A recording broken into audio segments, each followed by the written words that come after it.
Yeah, Juliet.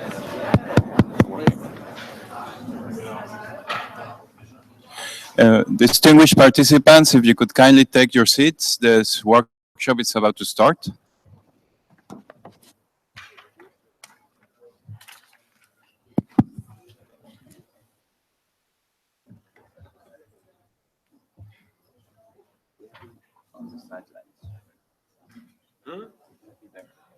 You there?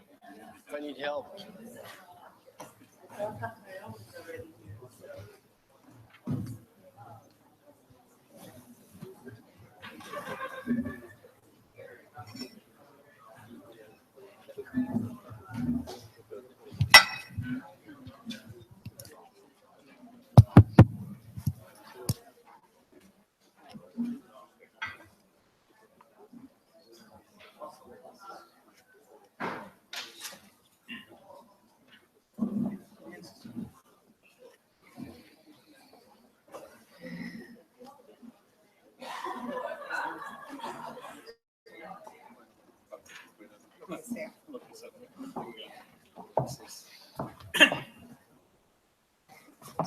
Hello, how are you? Fine. I'm Stefan Schwager. We met in the old days when you were president in Mexico. Cancun. In Cancun. Hi. How are you? Ambassador. Enchanté. Enchanté. Yeah. Thank you. Honoring then the president. I hope that's some encouragement. Yeah, me too. Last year it was Christian.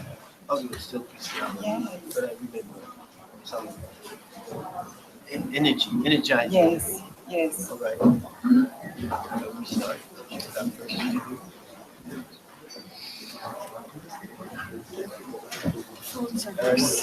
Julian, no. Yes.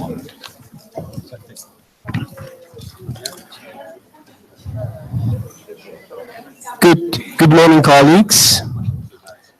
Very nice to see a big crowd and a great interest in the LTF in-session workshop.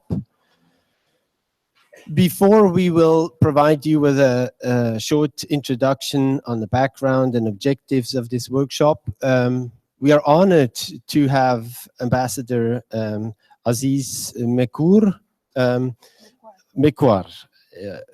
pardonnez-moi, representing the COP22 presidency, and Patricia Espinosa, the Executive Secretary of the UNFCCC,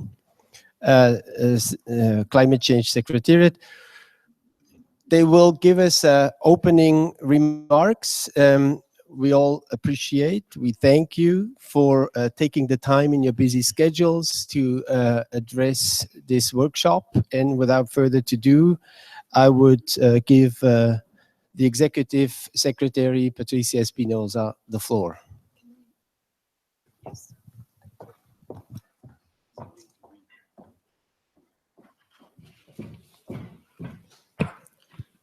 Good morning, everyone. My dear friend, Ambassador Aziz Mekouar, President of COP22. Dear friends, the two co-facilitators, Ambassador Janine Felson from Belize and Stefan Schweiger from Switzerland. Dear colleagues, dear friends, it's indeed always very encouraging to start the week with such a full room of people eager and enthusiastically engaged in trying to look for ways to bring our process further.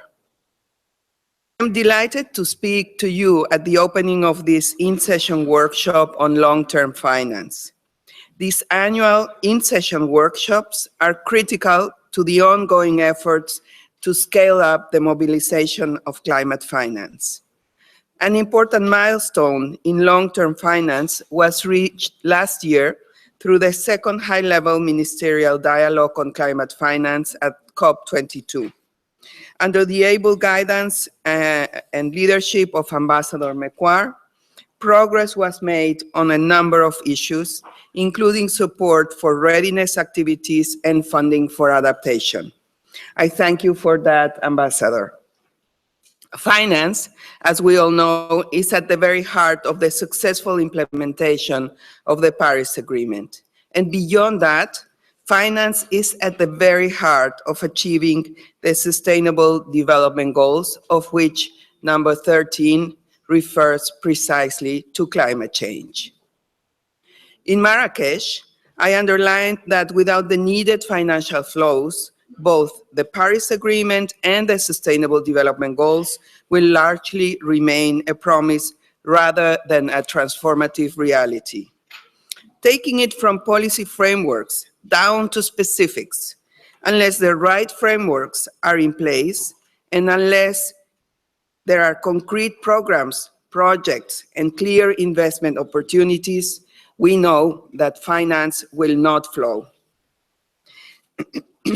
This is as true for public finance as it is for private finance. I am happy that this workshop will address both public and private sector funding, as well as access to finance, because there is much work to be done on these issues. On public finance, we have many funds at our disposal, including the Green Climate Fund, the Global Environment Facility, and other multilateral funds. Funding through these institutions needs to become accessible with greater ease. For this, the right frameworks and processes need to be put in place, including within those institutions. Thanks to the leadership of Ambassador Mequar, this is another area in which progress was made by ministers at the second high-level ministerial dialogue in Marrakesh. Your deliberations on this issue here will be critical to augment those outcomes. With the Paris Agreement's entry into force and the SDGs, we have now entered the era of implementation. Very likely that a number of adjustments, including the building of capacity in multilateral funding institutions, need to be made to fully embrace the new era. It is also of critical importance that multilateral funding institutions incorporate climate change and sustainability into all their policies for funding.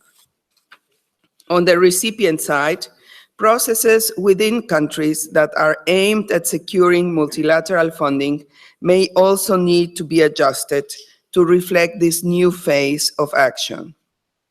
Dear friends, the agenda on sustainability and the Paris Agreement open up huge opportunities for investment that are attractive to businesses.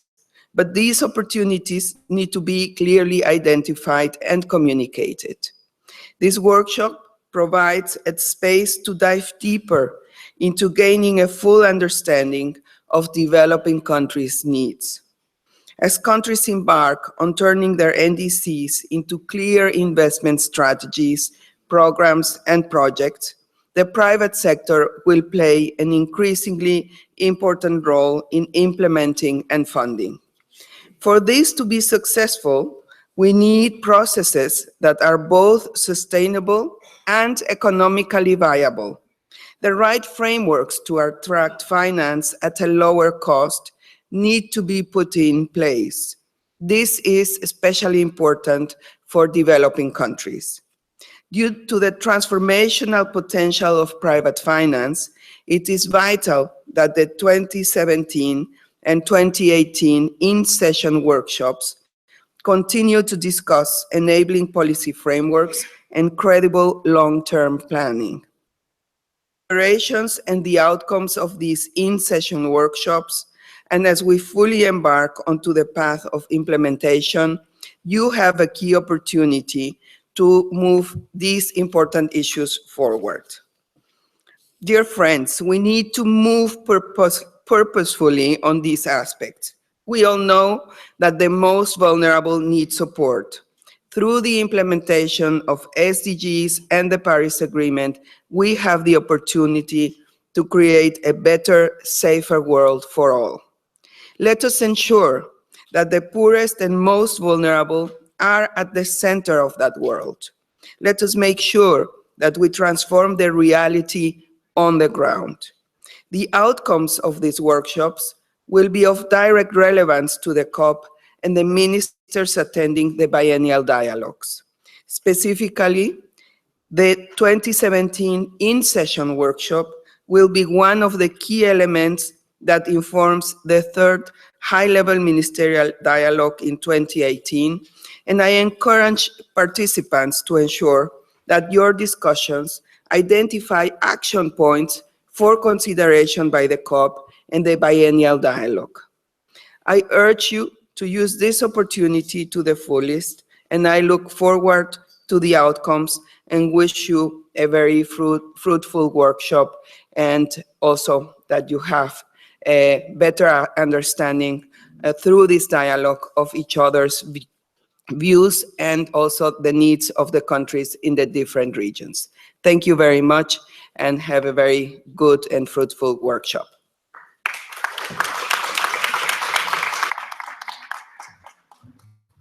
Thank you very much, Madam Executive Secretary. Ambassador, probably you want to speak from the podium too. Yeah. The floor is yours. Thank you very much, Madam Executive Secretary, dear friends, ladies and gentlemen. It's a pleasure to be with you here. And very quickly, when I came into the process last year in February, the first meeting was in Tokyo. It was an informal meeting, and that was my first real contact with your world. And I immediately understood that what this is all about, what is a lot about, it's finance. And when we talk finance, we talk capacity building. And I always thought from the very beginning that those are the two pillars of what we are going to do and what we have to do in the next years. Executive Secretary, thank you very much for your kind words. And it was a pleasure to work with you, and nothing would have been possible at COP22 without you and valuable help. At COP22 in Marrakesh, climate finance was a major theme, with the publication of a roadmap of $100 billion. The roadmap reported on progress made towards the 2020 target and set out pathways towards reaching the US $100 billion by 2020. The second high-level ministerial dialogue on climate finance, with its multi-stakeholder approach to mobilization and delivery on adaptation finance. The launch of several climate finance initiatives, the Climate Action Peer Exchange Platform, the Marrakesh Pledge to foster green capital markets in Africa, the Green Growth Infrastructure Facility, and many others. As you know, the Moroccan presidency considers climate finance to be one of the main axes of its work in 2017, with the Climate Finance Pathways that focuses on three axes: promote positive fiscal and budgetary policies, increase finance available for adaptation, deepen private sector involvement through leverage that is sensitive to the diverse context that prevail in developing countries. During discussion in Marrakesh, a decision was made to dedicate the next 2 years workshops to articulating and translating needs identified in country-driven processes into projects and programs, roles of policies and enabling environments for mitigation and adaptation finance, facilitating enhanced access. The main objective today is to have technical, action-oriented discussions on these aspects and to arrive at practical findings and conclusions to be considered by the COP. In particular, today we want to arrive at a better understanding of how climate finance needs identified and assessed by developing countries can be articulated and translated into projects and programs, including through international cooperation. Identify steps and actions that can be undertaken to improve access to climate finance, achieve greater clarity on the policy and regulatory environment needed to scale up climate finance. It's a long-term learning process that we all are already engaged in. We have good experiences, but we need to build on those. We need to understand what best practice looks like and what practical steps we can take to drill down into the precise needs on a country-by-country basis, how to improve transparency in climate finance flows, how to ensure access to international climate finance, and sharpen our understanding of the policy and the regulatory changes we need to make so that climate finance can scale up and be more effective in attracting private sector investment. I have the chance to hear experts and practitioners from the financial mechanism, from governments and agencies, and the multilateral development bank and think tanks. As we need to raise our ambition to meet the objective of the Paris Agreement, concrete and impactful considerations on means of implementation are very important for both the pre-2020 and the opportunities provided by nationally determined contributions and national adaptation plans. Madam Secretary, Excellencies, ladies and gentlemen, your active participation in the discussions and breakout groups today is invaluable.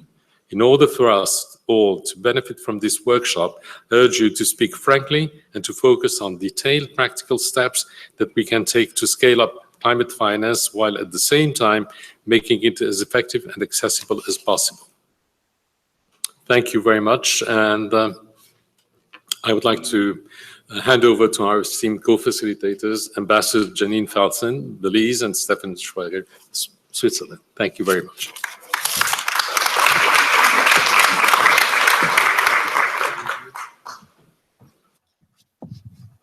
Thank you, Ambassador Mecquar, for your words, and thank you, Executive Secretary Patricia Espinosa.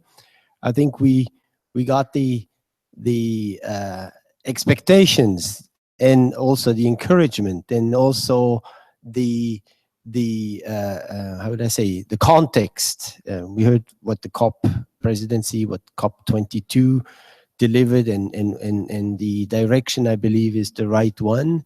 So up to us to have a frank and open discussion, and then also thinking of how we pass that one on to the high-level dialogue. That's where these ideas that we can generate, consider it an opportunity, will be picked up at the highest level and hopefully moving the agenda at the right speed in the right direction. With that, I would like to thank our two speakers. Thank you very much for having been with us to launch this day. And I hand over to Janine for the formal opening.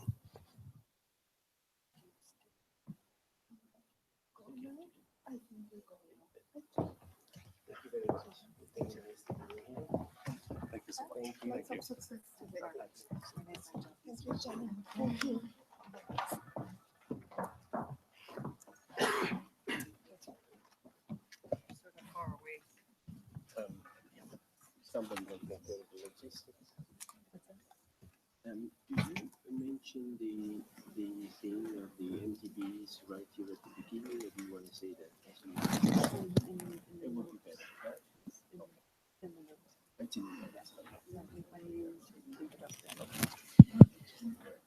Good morning, colleagues, and thank you very much for being here with us. It is a pleasure to be able to facilitate this long-term finance workshop, and I know we've eaten into a little bit of the time already, so I will keep this very brief. I was to give you a background, but in fact, Ambassador Mecquar gave you a very good background already. Save and except, I would like to just recall that the LTF program, of course, started in 2012 and in the context of the 100 billion goal. In 2013, you did some technical and analytical work to look at different dimensions of pathways. And then moving forward, the Secretariat was requested to organize these in-session workshops on an annual basis based on themes you yourselves selected. And I think in general, we can agree that the themes for these workshops have been largely geared towards the scaling up of climate finance through predictable and transparent manners. And we've been zeroing in on how exactly we might be able to use these workshops to develop our thinking on precisely doing that. You know very well what the previous workshops have focused on. In 2014, the focus was on enhancing clarity with regard to mobilization. In 2014, you also had the first submissions of biennial strategies, strategies and approaches from developed countries. And then following in 2015, 2016, the LTF workshops focused on adaptation finance, the needs for support to developing country parties, cooperation on enhanced enabling environments, and support for readiness activities. And as Ambassador Macquar just said, it did contribute to our understanding, at least in terms of the country-driven processes of adaptation needs, the challenges with regards to access to adaptation finance, the needs for enhanced tracking of adaptation flows, and the role of private finance in adaptation. So with that background, I will now introduce the 2017 theme. In deciding upon this theme, we were in an entirely different context with the entry into force of the Paris Agreement. As we've already heard, the theme with a view to scaling up finance will focus on three particular areas: articulating and translating needs identified in country-driven processes into projects and programs, role of policies and enabling environments for mitigation and adaptation finance, and facilitating enhanced access.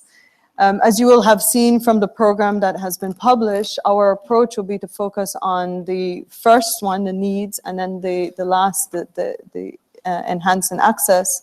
And we will treat with the role of policies and enabling environments as a cross-cutting issue. So what do we expect? What do we want to achieve? It's definitely a deepening of our knowledge of what is happening on the ground, what are the challenges, as well as what are the opportunities, and how can these lessons contribute to the ongoing effort to scale up climate finance. To this end, we will have these facilitated discussions that are technical but action-oriented at the same time. And to the extent possible, we would want to generate concrete findings and conclusions. As you know, the outcome of this workshop, as well as next year's, will feed into the 2018 High-Level Ministerial Dialogue on Climate Finance. So we would want to encourage your interactions to aim for better understanding of the needs, identify the steps and actions that can be undertaken to improve access to climate finance, and aim for greater clarity on policy and regulatory environments needed to scale up climate finance. I think we should reflect back on what we did achieve in 2016 with the workshops. We will be expanding the scope here. We focus on adaptation finance. Now we're expanding to adaptation and mitigation. We likewise want to expand on our deliberations with respect to the challenges to direct access, and then to try to have a more in-depth consideration of how exactly we enhance access to both public and private finance. Additionally, we will have a presentation from a representative of the International Chamber of Commerce who will share his views on policies and enabling environments for private climate investments. So with that, I will turn it over to Stefan, who could just give us a little background on the preparation and documentation of the workshop, what the Secretariat did in preparing for this, just for your information. Thank you very much. And I feel a little bit awkward. You know, we have two seats in between us, but probably we will fill these seats soon with colleagues that will come up. Just very briefly, few words on the preparation of this workshop. The Secretariat organized two open webinars, 19th of April, to gather views and perspectives and on the substance and the format of this 2017 in-session workshop. At the in-session workshop that was held in 2014, participants discussed the types of information and they provided participants opportunity to exchange perspectives. Developed country parties first submitted information on their strategies and approaches in 2014. In 2016, the same parties submitted information on their updated strategies.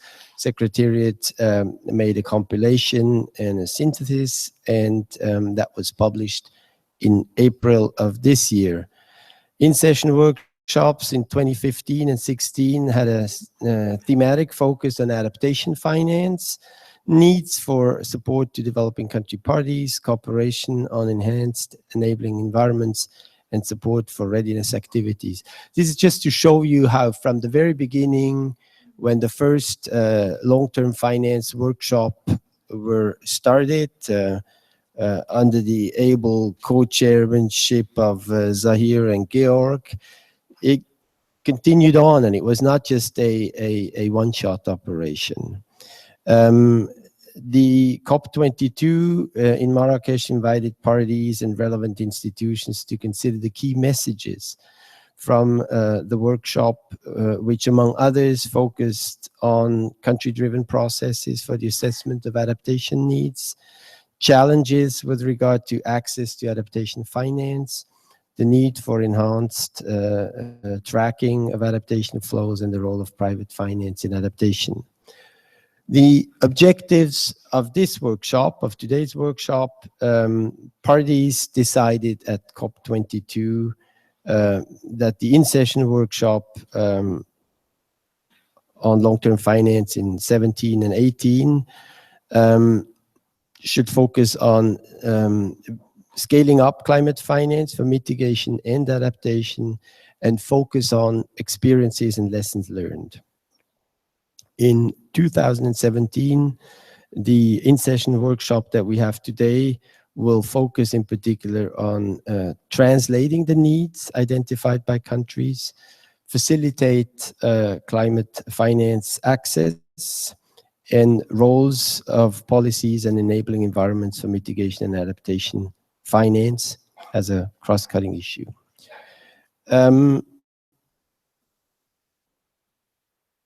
You see on the screen the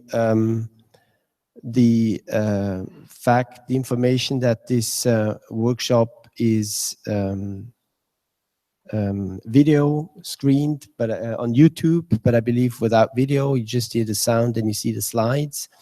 And you're also encouraged to fill out the survey at the end of the day, so that we all, and particularly the Secretariat, will get a feedback on content and on the structure. Finally, an announcement. We break at 1 o'clock, and right then I would kindly ask you to stay in the room, because the representative from the MDBs, the joint MDB group for climate finance tracking, will announce the first results of the inventory on the 2016 joint MDB climate finance data, something that we probably are all very much interested in. So that's at 1 o'clock, break for noon. Please stay in the room. It will be Karel Kronenberg from the European Bank for Reconstruction and Development that will give a very short brief, 5 to 10 minutes maximum, worthwhile to stay on. With that, I pass it on to Janine for the first segment. Thank you very much, Stefan. We will start our first segment with which will showcase country examples and provide various stakeholders with the opportunity to reflect on their respective roles and to identify challenges, lessons learned, and good practices. We would like to first start off with a presentation by Ms. Mariama Williams, who will be setting the scene for our discussions. And she will be addressing the current ways of assessing and articulating climate finance needs. Mariama, you can have the floor. You can have the floor here. You can have the podium. The choice is yours.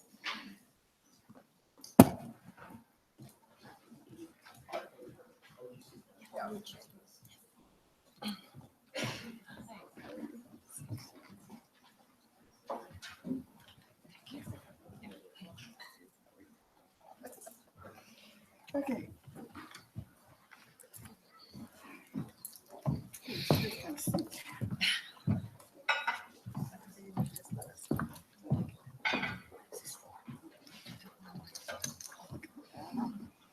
All right. Good morning. Am I on? Check it out. Good morning. Shall I sing? Okay. Hi. So good morning, everyone. Thank you all for coming, and I want to thank the LTF team for their long work on this issue of long-term finance, the climate finance team in general, but particularly those working on LTF. So, good morning, ladies and gentlemen, all protocol observed for all dignitaries, colleagues, and friends. The South Center is an intergovernmental think tank of developing countries. We are based in Geneva, and we work with developing countries to support them with objective information on topics under negotiation. Ambassador Felsen and Stefan has indicated the context in which we are looking at long-term finance in this session. So I'm addressing needs, and if I could get my little PowerPoint. Okay, so in the time that I have, I won't go through all of those. The presentation will be on the website, but just a little bit of context, which I don't have to go into because it's been done already.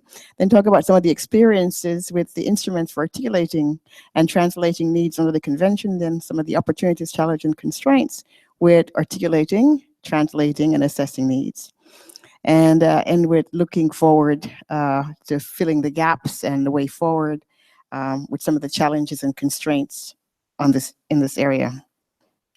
Okay, so that I won't go through, but I just, again, the idea is that we are focusing on the issue of what it is that constitutes and how developing countries articulate needs. And I want to say that needs are, developing countries' climate needs in general have two broad characteristics, right? Or at least three. They are long-term. There's a long-term secular set of needs arising from the long-term impact of climate change, which are known.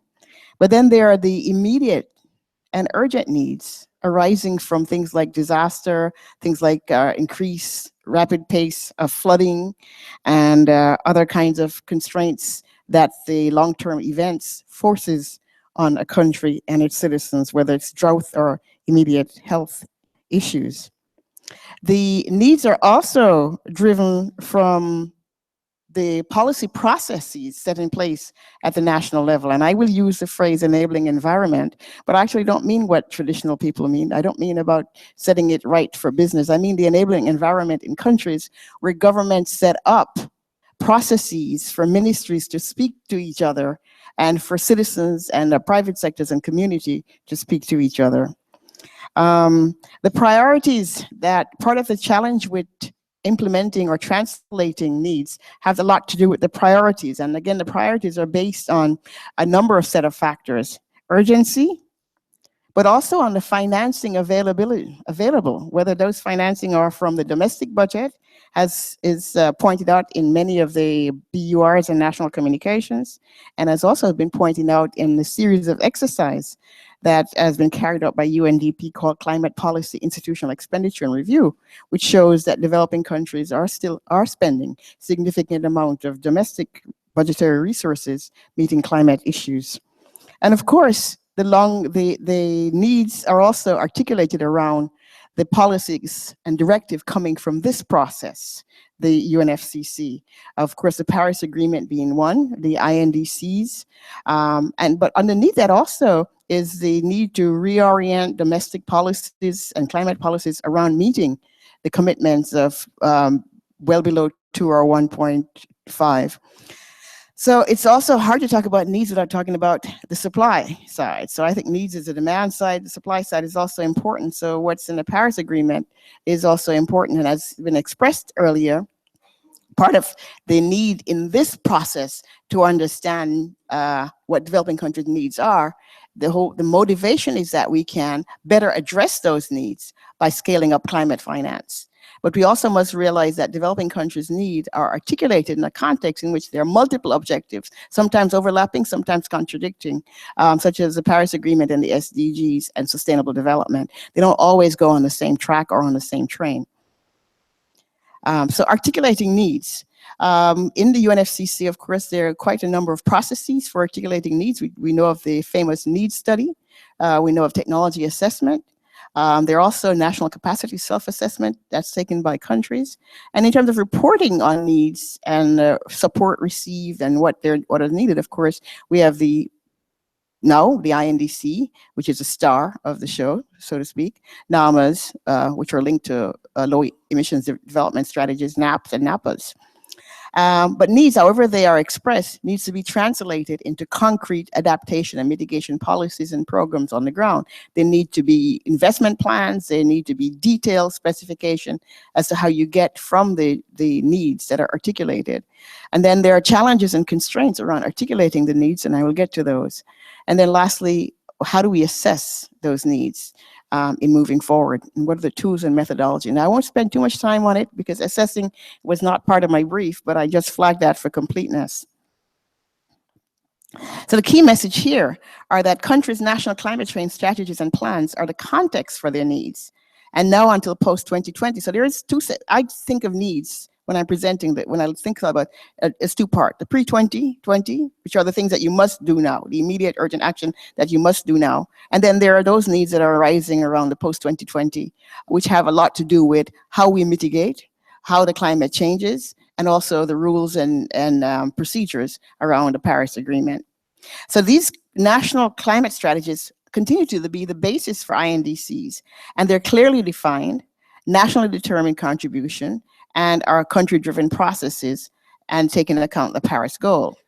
So there's a need for the process of translating these INDCs, which are built on top of the NAMAs and the NAPAs and other climate action, into concrete projects and programs, and taking into account financing, technology, and capacity gaps as a basis for scaling up resources. It is important, and there is need to clarify the policies and enabling environment, both for the needs that are articulated and translated those needs, and to put that in the context of facilitating access to resource.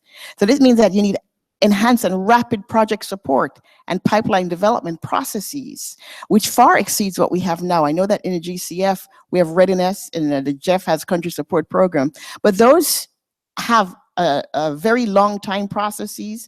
And in the case of the GCS, its project preparation facility is geared towards the accredited entity. We need actually more project preparation processes that are geared at the national level for governments and their entities to be able to help translating those needs. So there's need for an elaborated framework to support and enable better articulation and translation of need. And I think this could be the future direction of the LTF, with the support of the Standing Committee in terms of methodologies and tracking of issues. And it's my position that it's in the scope of the SCF. So this SCF should also consider how climate finance flows under the mechanism, take into account country-driven strategies and priorities and the needs of developing countries' parties. And lastly, the importance of enhanced direct access modalities. We talk about direct access in adaptation fund, in the GCF. The challenge is not with direct access as such. Direct access is a great idea. The challenge is with how direct access is implemented, and the time lag and the instruments and procedures that are created. We already know that within the GCF, we have a preponderance of international entities. That is not conducive for direct access. So we need to ratchet that up to have more direct organizations from developing countries as entities. And that's both our responsibility and the responsibility of the board within the GCF. Likewise, the same for adaptation. We know also for the LDCF, they need to have a direct access process that's effective and that works. Okay, so articulating needs, why and how, why, what, and how. Okay, so as I said before, in the convention, there are many mechanisms through which you could get a good sense of what developing countries needs. We're not in a struggle about climate finance because we don't know what developing country needs are. Countries have been articulating their needs, and if you go back to look at it, look at the NAPAs, look at NAMAs, you'll see that there's a very great congruence between what's in the NAPAs and what's in the BURs, and what's in the National Communication Strategy, and what's in the INDC. So the INDC is not some magic thing that occurred out of heaven. The INDC actually builds on the articulation of countries' work on the ground in their NAPAs and so forth. And you'll see, if you look at the LDC NAPAs and the LDC's INDC, you see quite a lot of similarities. If you look at what the LDCs are proposing inside the GCF for funding, you'll see a lot of it goes back to some of their NAPAs. So that countries have been articulating their needs. Those needs have not been met in any significant ways, and those needs need to be translated, and barriers to that translation into project and investment and finance flows into those areas need to be articulated.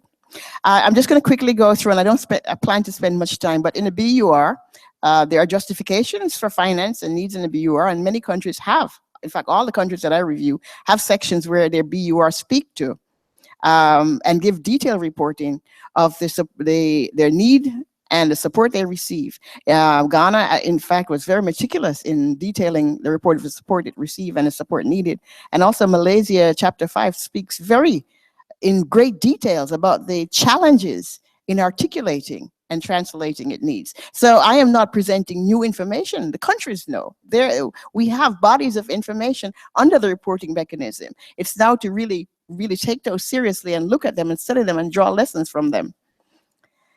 NAPCOMs, same thing. And again, when you look across the NAPCOMs, the BUR, they all talk about the same thing. The needs are expressed in terms of money, technology, preparing for national inventory on mitigation side, looking at vulnerability, research. And all the countries pretty much have similar demands.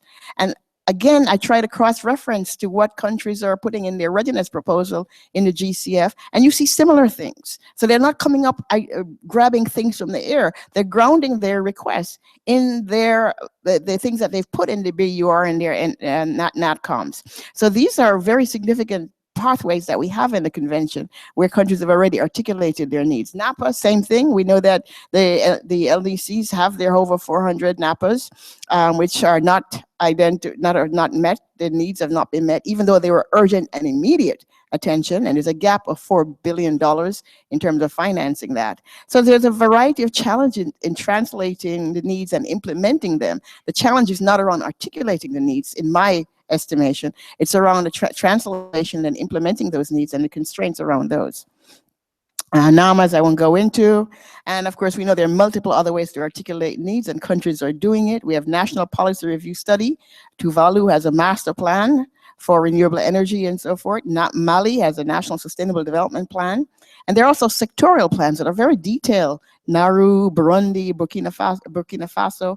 And then there are lots of regional studies by international organizations such as ours and pilot demonstration projects. And these all indicate and are trying to address needs. So needs is not an artificial thing that we need to study further. We need to actually compile them and look at strategic way of how to articulating them. Now, articulating of needs means how you translate those big policy areas into very finite projects and definitive projects that can be proposed for financing. These are the INDCs, and I just wanted to, if we say the INDCs are like the states of art in articulating needs, then they also give detail regarding climate action. And some actually give estimated cost of these actions. And some of them specify how much they'll need from external sources versus human sources. However, the INDCs, like the NAMAs, like the NAPAs, are not sectoral or investment plans. They are broad spectrum policy guidelines about where country want to go, their direction of travel. Those then need to be articulated into very specific kinds of issue.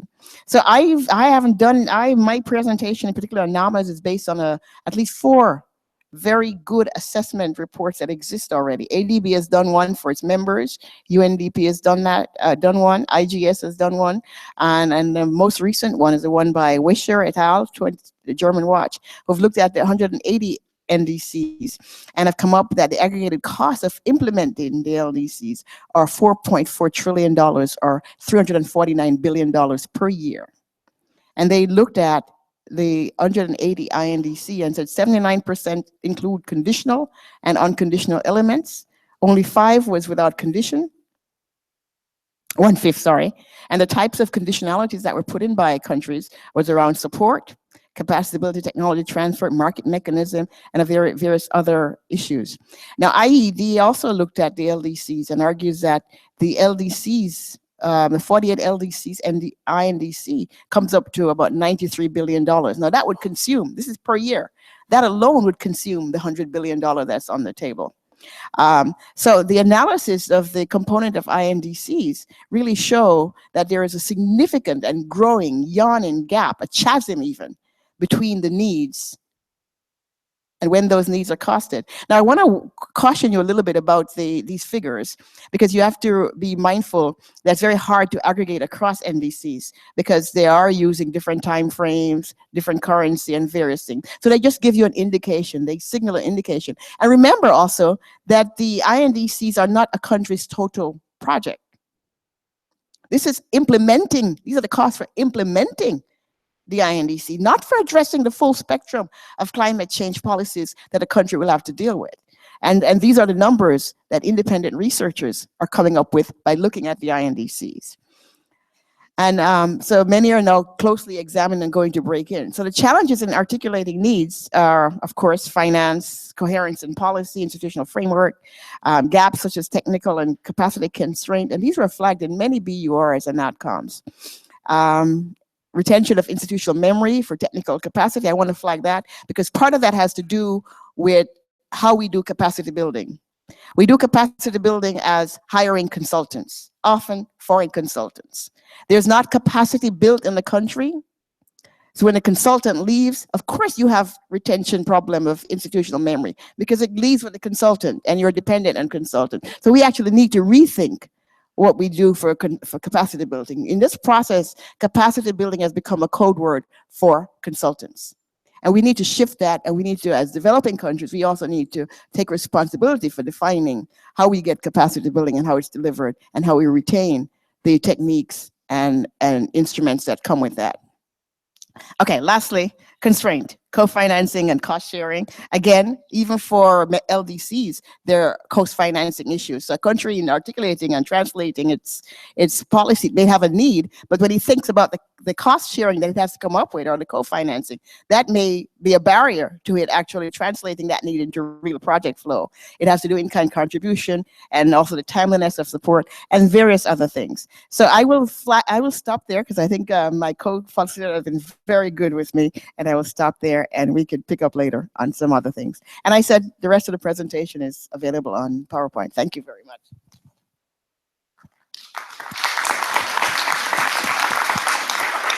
Thank you very much, Mariama.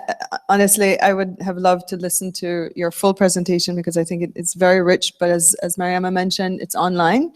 And I think it's interesting that you said that there are lots of avenues for articulating the needs. The problem is when you start translating them, then you start to see how things start to change. And that's a challenge that we'll have to address. I'm going to now move to the case studies that we have to dig deeper into this particular topic. The first case study will feature Mexico and Mexico's experience in implementing its NDCs. Mexico is a member of the Inter-American Development Bank's NDC Invest platform, a one-stop shop for countries in Latin American region to access resources for transforming their national commitments into achievable investment plans. Mexico is also a member of the NDC Partnership, a new global initiative to help countries achieve their national climate commitments and ensure financial and technical assistance is delivered as efficiently as possible. I am pleased to invite to the stage our two discussants, Juan Carlos Arredondo Brun of the Ministry of Environment and Natural Resources of Mexico, and Jacob Waslander from the NDC Partnership. Please, you're welcome.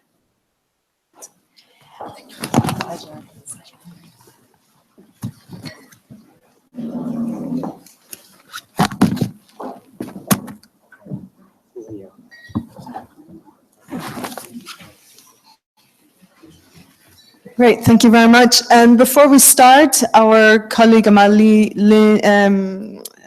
from the IDB, Amin, from the IDB, was supposed to join us, but regrettably she cannot be here with us. Instead, she has provided us with a short video that we will play for you just now before we get into our two discussants who are here physically with us. Thank you.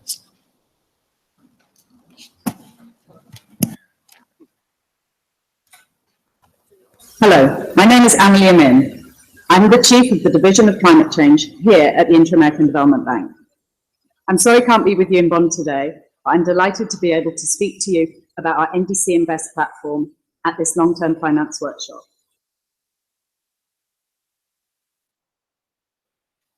Countries' transition to low-carbon, climate-resilient economies requires overcoming several key challenges. The key challenges that countries face. Well, first of all, the NDCs need to be aligned into national agendas, including linked to sustainable development goals that have been set, infrastructure investment planning, and other sectoral processes. It's also important there is multi-sectoral and cross-sectoral engagement to build the full buy-in and participation of governments, including ministries of finance and planning, but also to bring in the private sector into understanding what these sectoral investments and opportunities may be. Strengthening the institutional capacity is going to be needed across a whole range of technical, policy, and financial areas. In particular, one of the critical issues is to strengthen the upstream policies and planning processes that are required to help deliver portfolio of quality projects that can be attractive to the private sector. Constraints of many countries and limited availability of public finance at the international level, it will be essential that these projects and financial instruments are used to effectively leverage in private sector finance. This is why we created NDC Invest, a platform to help countries meet their needs in terms of overcoming these specific challenges. The platform has four main elements: the programmer, accelerator, booster, and mobilizer. The NDC programmer. This aims to take priorities identified under the NDCs and integrate those into sectoral plans and programs that can attract finance and capacity support. It's important at this stage to ensure governments and other stakeholders are engaged in the programming of the NDC priorities. Climate Accelerator is a new instrument that we recently launched with the support of the Nordic Development Fund. This provides support for upstream pre-investment activities required to bring forward pipelines of projects that can have a transformational impact. The aim is to integrate climate and sustainability across the project cycle, particularly in integrating into public-private partnerships to mobilize the private sector. The NDC Market Booster and the Finance Mobilizer both aim to mobilize private sector investments and strengthen and boost domestic markets. Through concessional finance, we can blend and leverage different sources of finance from across the IDB, our corporation, as well as, very importantly, the private sector. This mainly aims to pilot, prototype financial instruments that can really help bring forward new technologies and develop new business models, particularly for SMEs. So where are we? Several of our client countries have requested support under the NDC Invest platform. The level of support varies and of course needs to be customized to the very specific needs and circumstances. So we're engaging in dialogue with each of the governments to tailor and provide the necessary support under the NDC Invest platform. In the case of Mexico, we're working closely with Semanat, the Ministry of Environment, and Hacienda, the Ministry of Finance, to identify how the NDC of Mexico can be advanced and implemented at different levels. Through the NDC programmer, we're providing technical assistance to strengthen the capacity of the government to monitor, report, and verify on the NDC implementation. Under the Market Booster, we've identified a project pipeline under the Fondo Verde of Mexico and providing financial support to this. Through the Finance Mobilizer, we're looking to access concessional sources of finance to deliver on sustainable infrastructure in support of Mexico's NDC objectives. Thank you very much for the opportunity today to present to you. For more information on the NDC Invest platform, please go to our website, ndcinvest.org.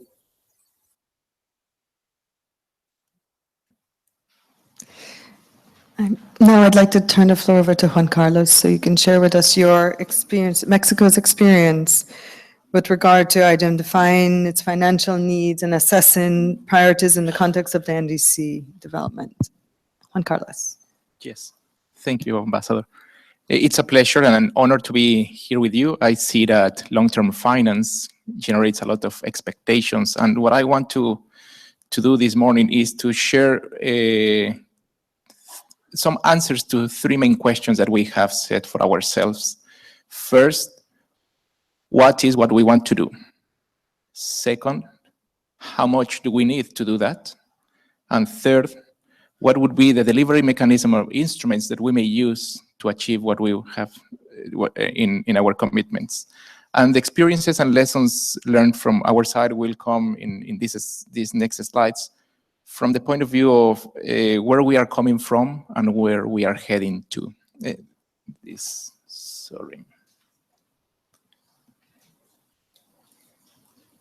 That's it. Thank you.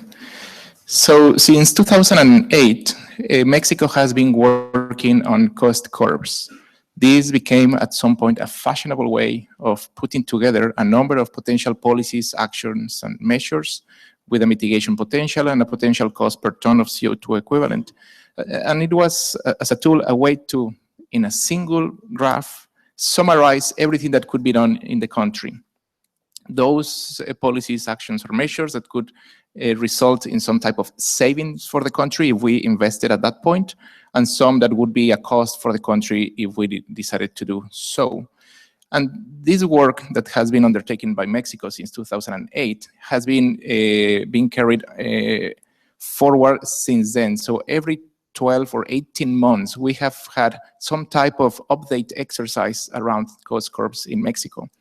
And why I start with this? The experience from doing these type of exercises have provided us with knowledge and understanding on where we should be looking at for us to put together different options, actions, measures, policies, so we have an idea of the type of things that we may undertake on commitments.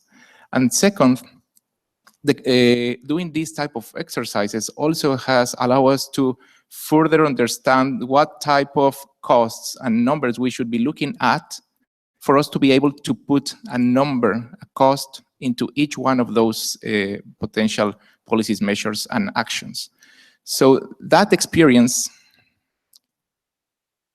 moving forward, by the time that we had to submit, or that we wanted to submit our intended national contribution, and of course, now with the potential ratification of that or enhancement of that. So as you know, our NDC has two main targets on mitigation. One, on reducing our GHG emissions by 22% below our business as usual by 2030. That we said is non-conditional, which our interpretation of non-conditional is done with our own national resources. It may be public or private, but national. And there is an additional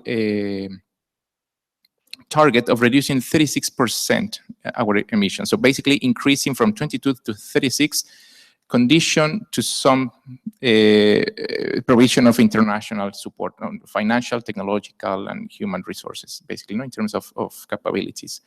And that target, it also implies that the country is aiming to peak its emissions by 2026. In addition to the GHG target, we included a target for black carbon emissions because we consider that to be relevant for the country. So as being a national determined contribution, we decided to include that. And also in our NDC, we included adaptation. And in the preparation of that target, we have to maintain or to keep in mind that we already have the national targets for climate change for 2020 and 2050. That were in the climate change law that we enacted in 2012.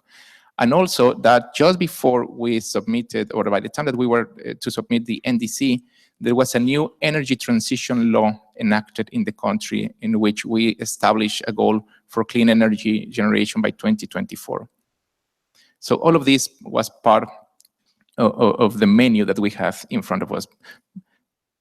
But the main thing is that the experience that we have gained in the preparation of cost curves, in the updating of that information and putting together in a way that could be understood by everyone in the form of an NDC, it became quite easy in a way to come up with a target, with a 22% or a 36%, because we knew of the potential or the range of things, the range of policies, measures, and actions that we could undertaken in the country.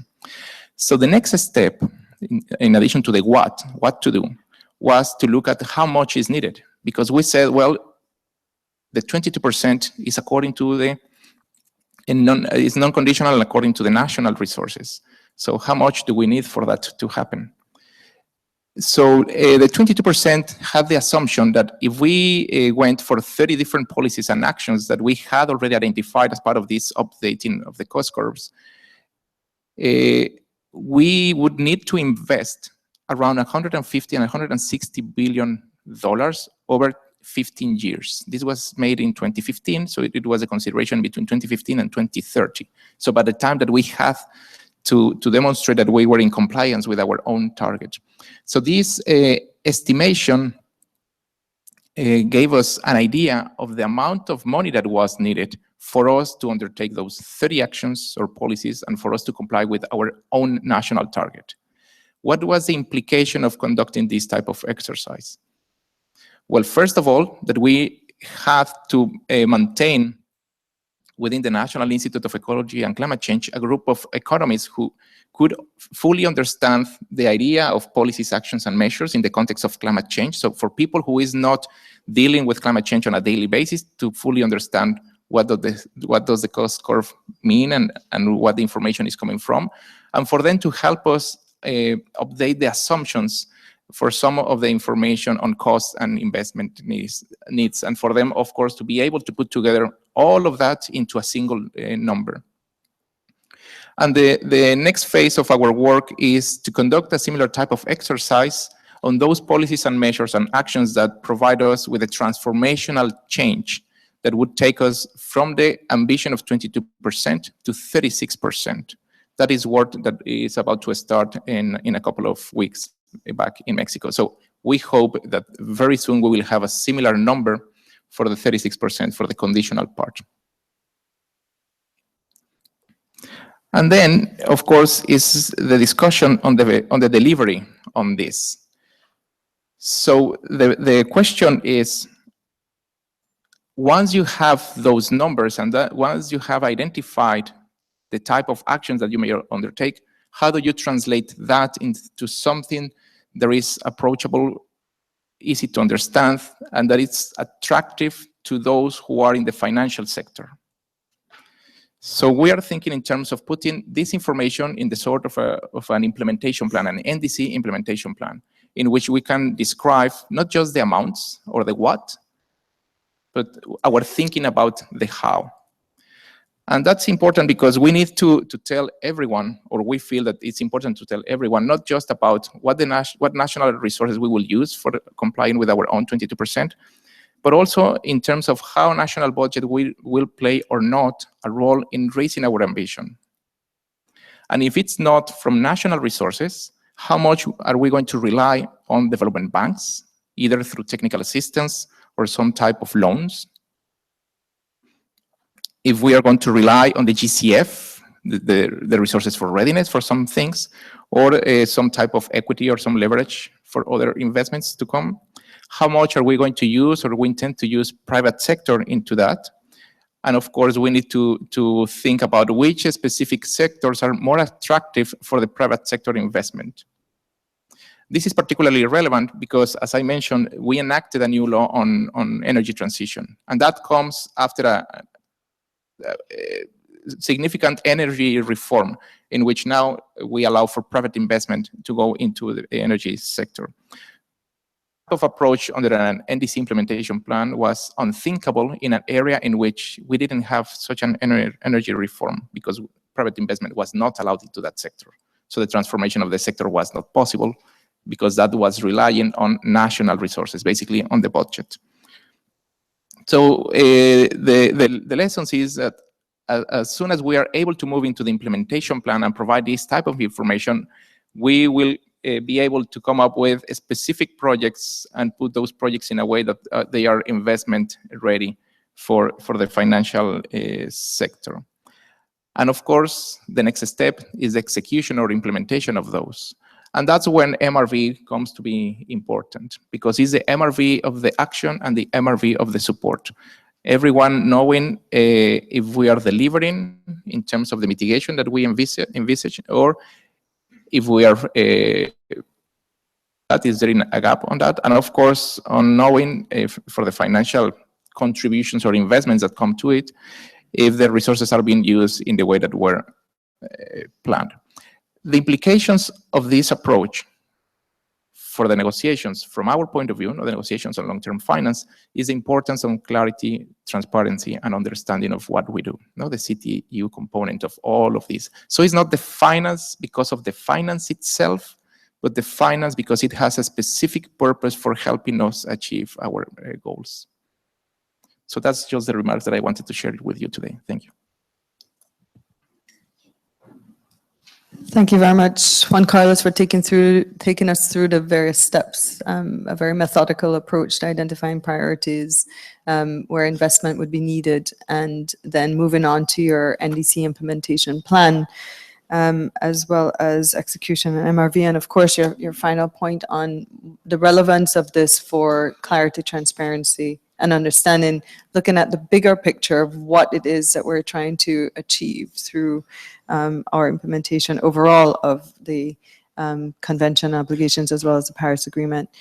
I will now give the floor to Jacob?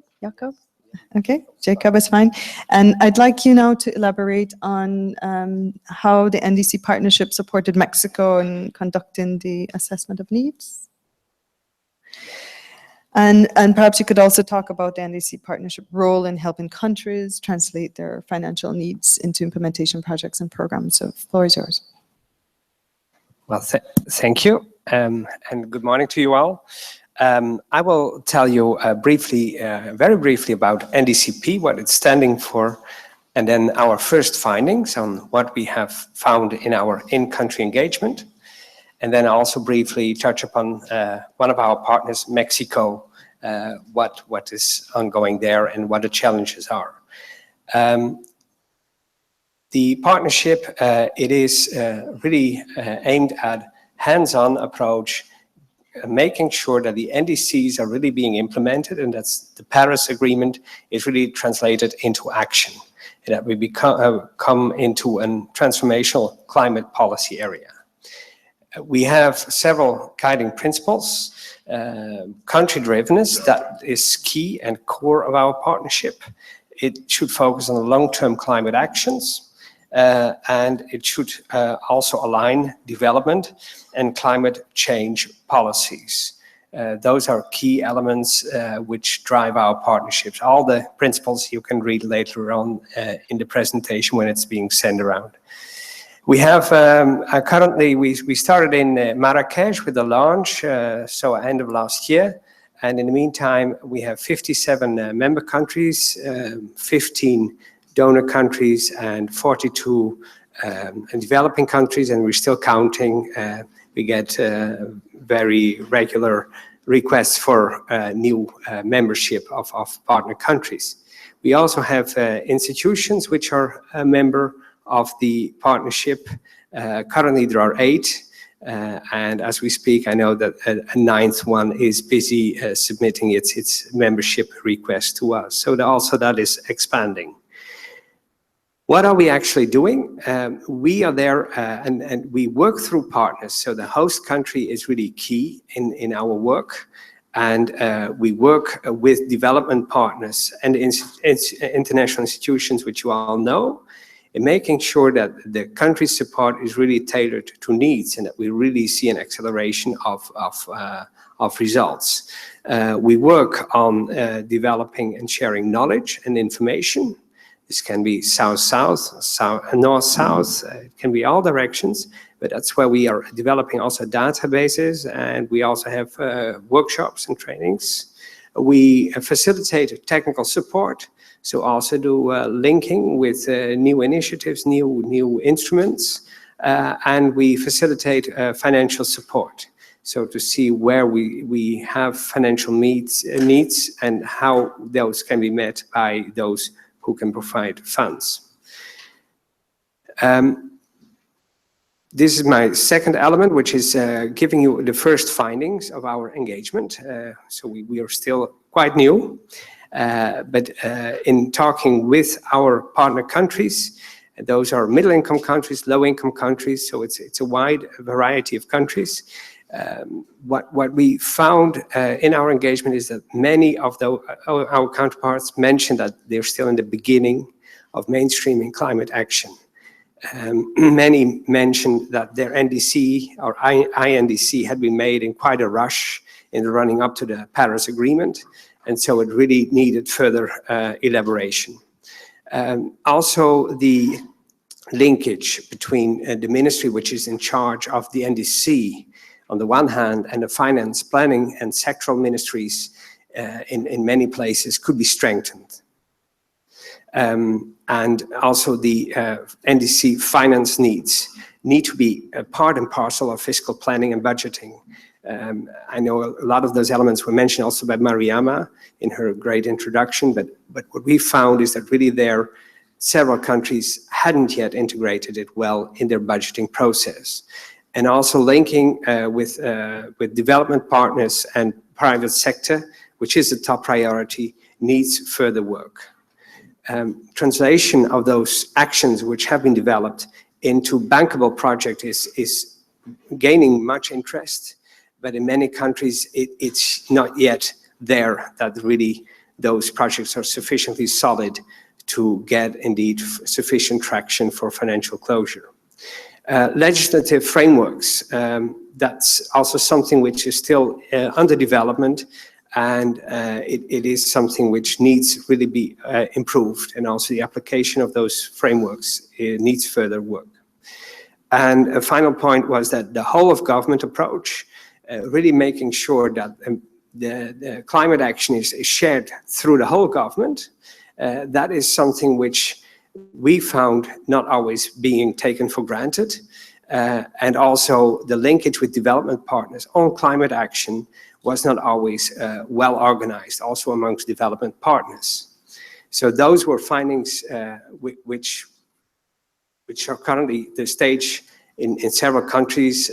We've not made it specific which countries those are, but it was quite common, those findings in our engagements. And that's my final point on Mexico.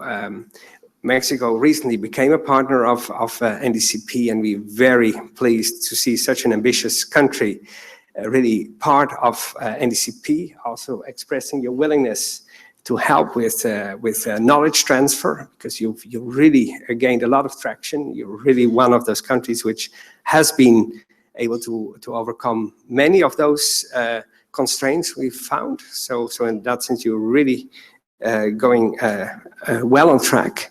And this is from my previous position when I was responsible for climate finance in the Netherlands. We worked a lot on renewable energy and developing that also with the private sector. And there, of course, there was one project where really the licenses were given and financial closure was almost there with private partners, but where unfortunately, due to concerns from local governments and also from local indigenous populations, this delayed the whole project. And in the end, also some of the private investors had second thoughts in whether they should engage or not.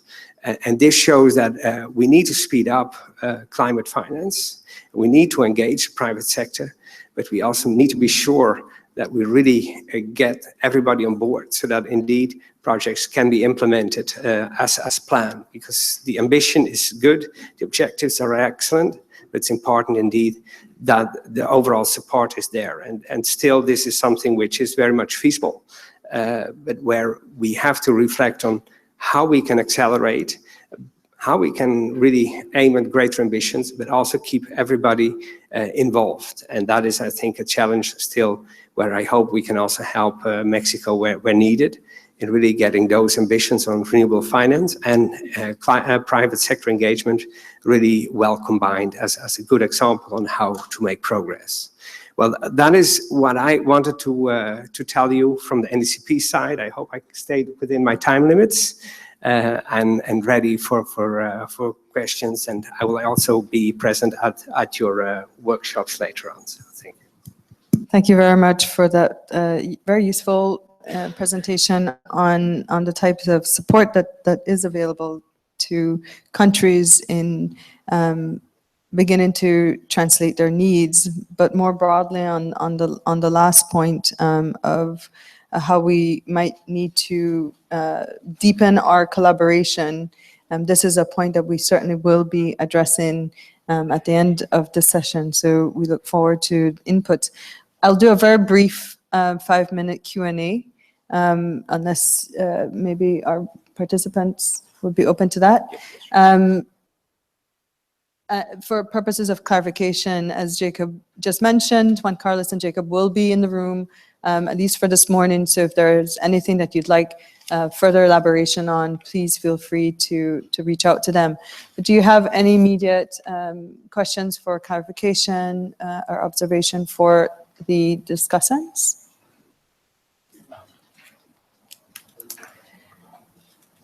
I think that is a sign that you were incredibly clear. We will now then thank our discussants for their presentations, which will be available online if you want to reflect on that a little bit further. And we will move on to our next case study. Thank you very much.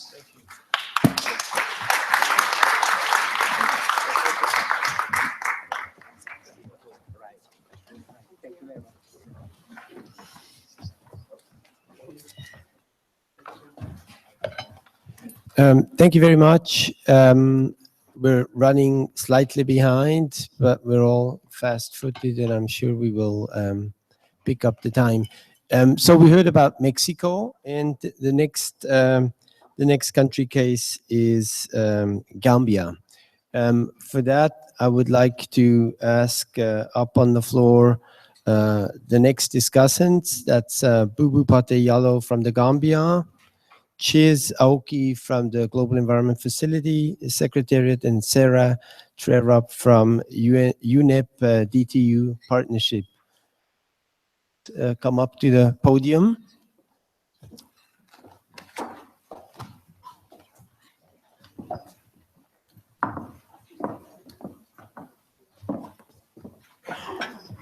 I see we have 6 seats, but only 4 tables, which makes it difficult. But, you know, Sarah. It's okay.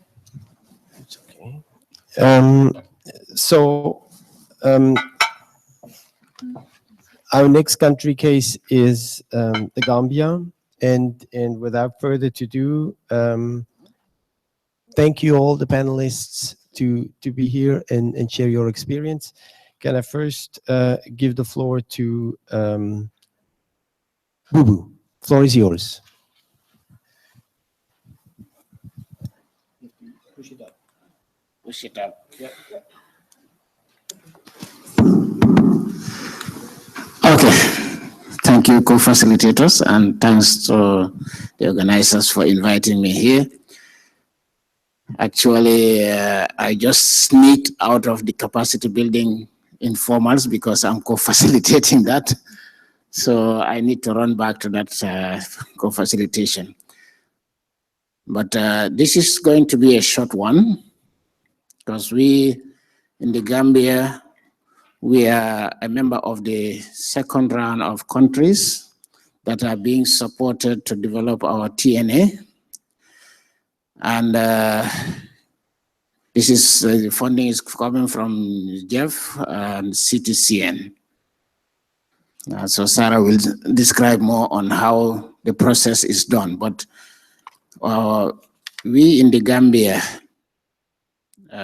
we have gone as far as doing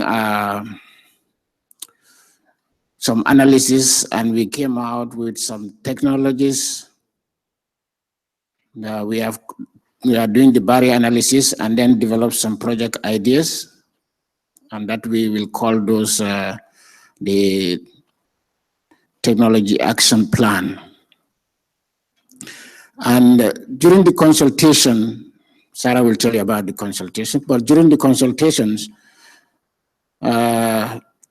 we consulted with a lot of stakeholders relevant to the implementation of the Climate Change Convention in the Gambia. And we also went through some strategic frameworks. And some of these include the INDC, also the NAPS as far as we have gone. There is also the Gambia Strategic Program for Climate Resilience, which is World Bank funded under the PPCR. We applied for the PPCR and the World Bank approved it, but right now we are doing the Strategic Program for Climate Resilience. PP funding also, we are doing the Low Emissions Climate Resilient Development Strategy. So these frameworks were consulted, the stakeholders were consulted, and the TNA process and the implementation of the national tab will be fully integrated with other mitigation and adaptation processes such as these INDCs and NAPS. So this is the way we are trying to make the tabs a platform for taking forward the implementation of INDCs and NAPS. Next. Okay, so this is where we are, and to do that, since we are going to make this the framework, this is what the platform for taking forward the implementation of the tabs. We need in the Gambia international and national environment that will help us get adequate funding for the implementation of the tabs. Now, those environments must be available, whether it is whatever we're getting from the international climate finance implementation of the tabs, whether it is GCF, whether it is the GEF, whether it is private or private partnership, and so on. At the national level, as I said, we are developing the climate resilient strategy and also the low emissions climate resilient development strategy. And in that one, we have proposed to have a national climate fund. And that national climate fund will be housed at the Ministry of Finance. And it will also have some regional funds that can be accessed at the regional level for implementation of tabs and INDCs and so on. Now, we will also bring in the private sector. We have initiated bringing in the private sector by having the Ministry of Finance national designated authority of the GCF. And we are tying them with the Gambia Chamber of Commerce because the GCF has also a private sector facility.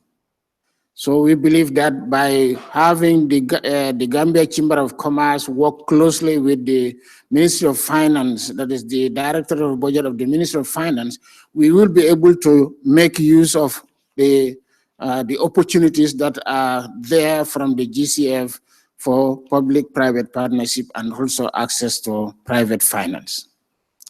So this is how far we have gone, and we are hopeful that in this way, by having a good governance from the policy, we have a national climate policy, we have these strategies, we are proposing a climate, national climate fund, then these environments are already there at the national level to access funding internationally and also go into public-private partnership.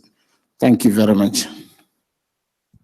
Thank you very much, Bubu, for sharing the experience of the Gambia.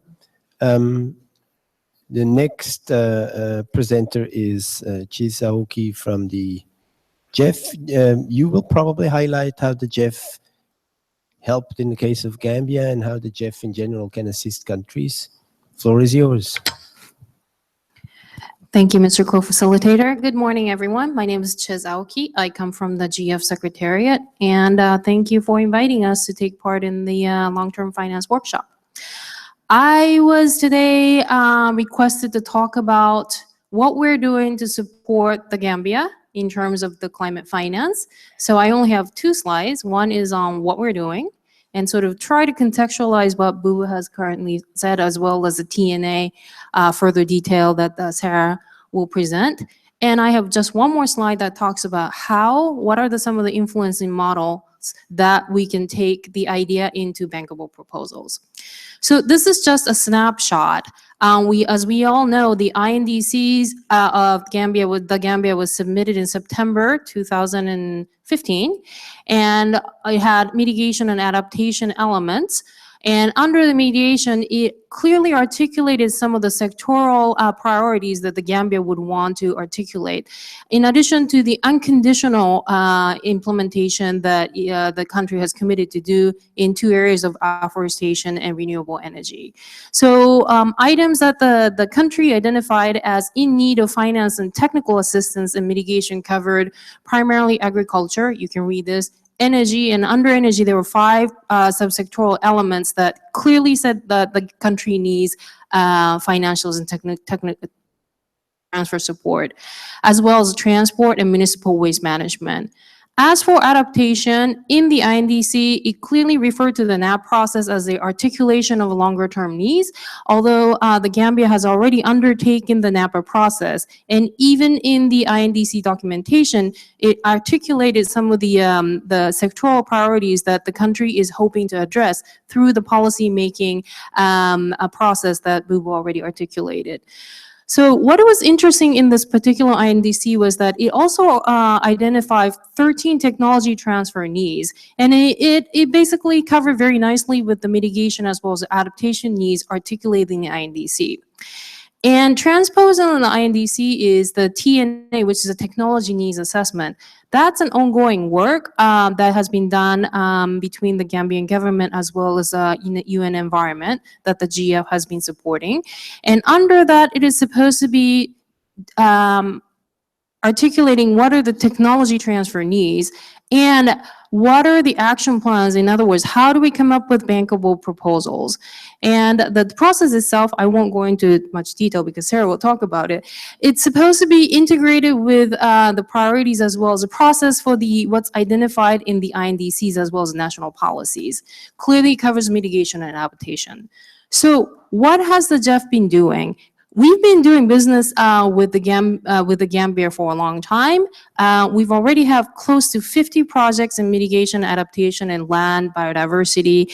About $250 million of GF support has gone into the Gambia. So we do have a rich portfolio as well as experience working in the Gambia.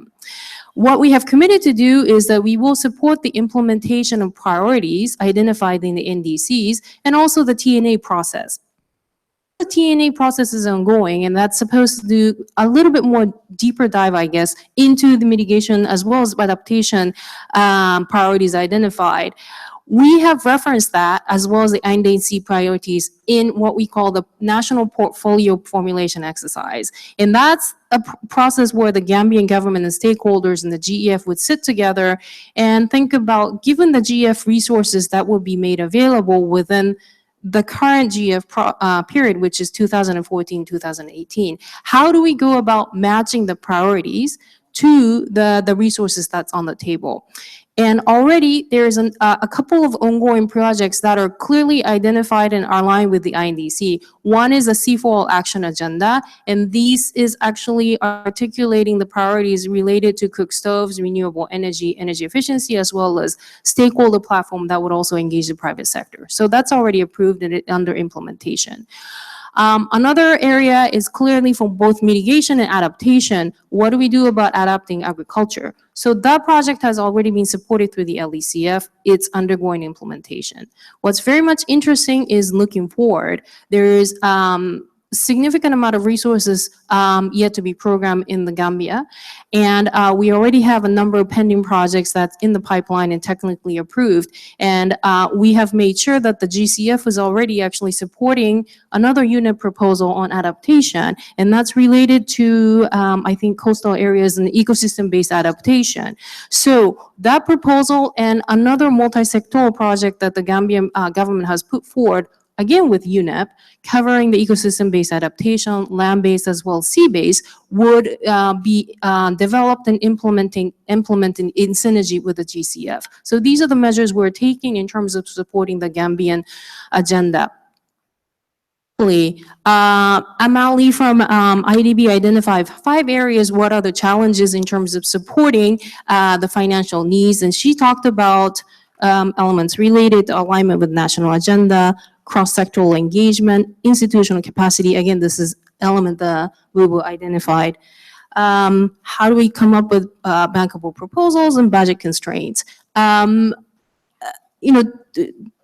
Different circumstances of the countries articulate different needs, but generally speaking, we have a number of influencing models that could be translated to the project to address these priorities. One is we can support policy and regulatory environment transformation. Another one is working with the private sector to demonstrate innovative technologies and business models, and this is a case for the C4All implementation project that will be implemented in the Gambia. Institutional capacity and decision-making process, very important. Each and every country would need continuous support for this.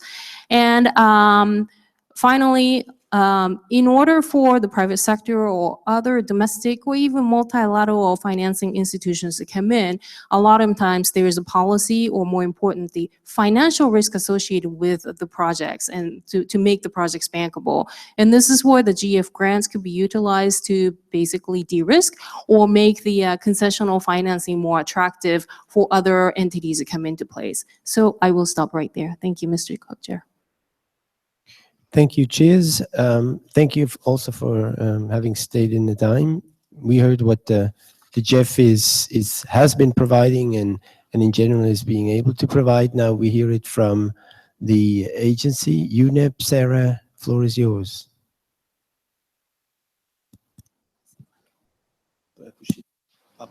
So thank you very much, and also thank you for inviting us to share our experiences with implementing the GEF-funded Global Technology Needs Assessment Project, where we, since 2009, have supported more than 60 countries in conducting their TNAs and their technology action plans, with a planned 23 additional countries to come later this year.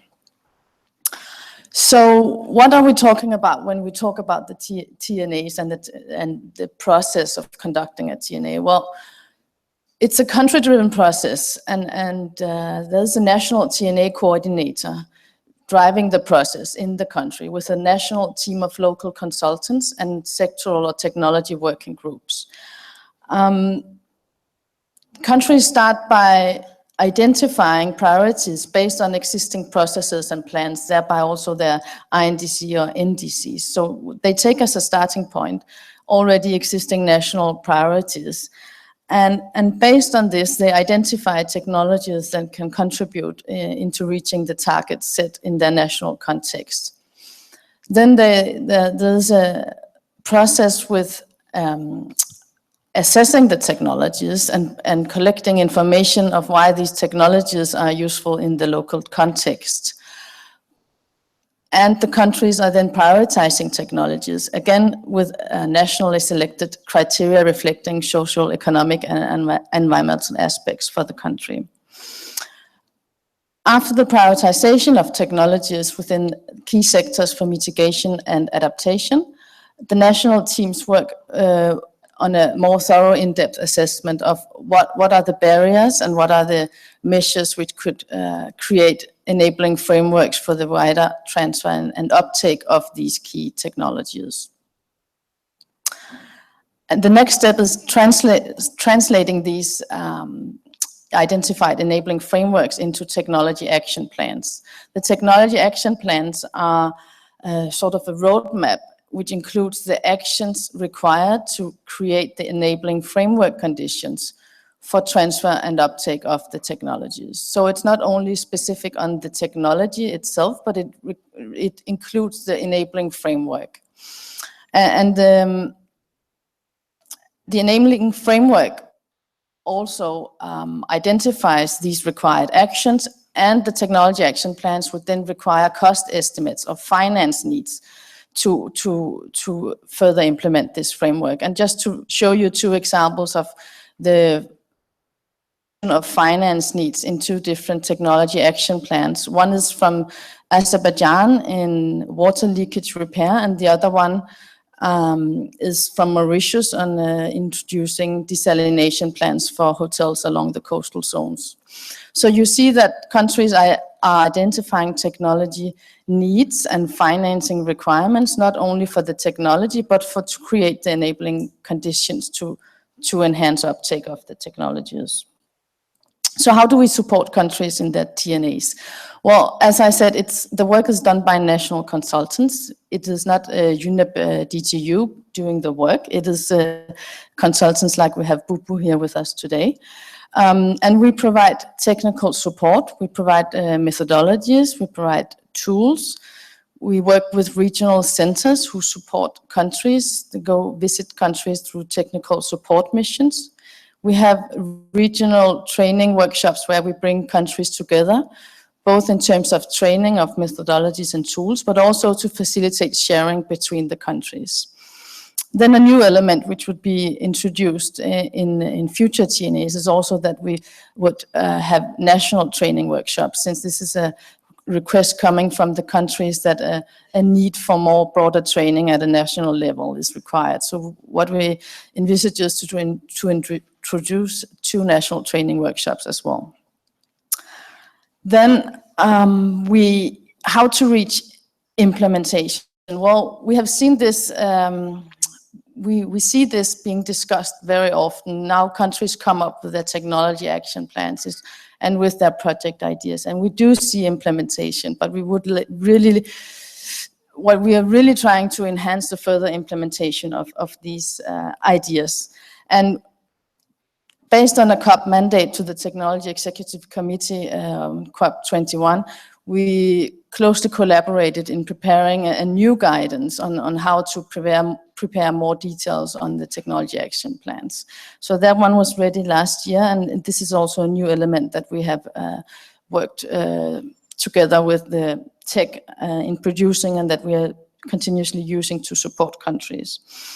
I list here also 3 elements that we, from our experience working with countries, see as key to enhance action based on the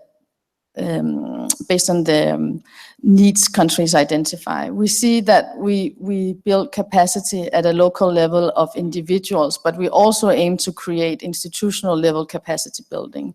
We have seen this as a very successful factor for those countries who have been able to take their action plans into implementation. We saw in Lebanon that they have used the institutional structure provided by the TNA process, which was used again for preparation of their INDC and national communications, and that we see the synergies between the different processes and bringing their priorities into implementation.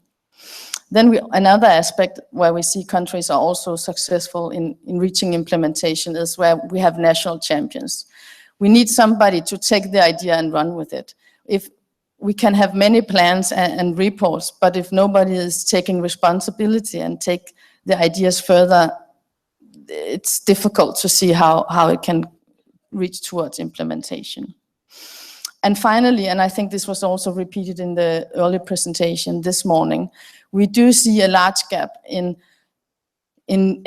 the ideas to implementation, and that we see countries are requesting further technical support and financial support in preparing their full project proposals, for example, to access the finance which should be available for implementation of these actions. Thank you. Thank you very much, Sarah. Even though we're still running behind, I don't want to cut it short. Are there any remarks from the panel to the panel, or we would take one or two questions from the floor?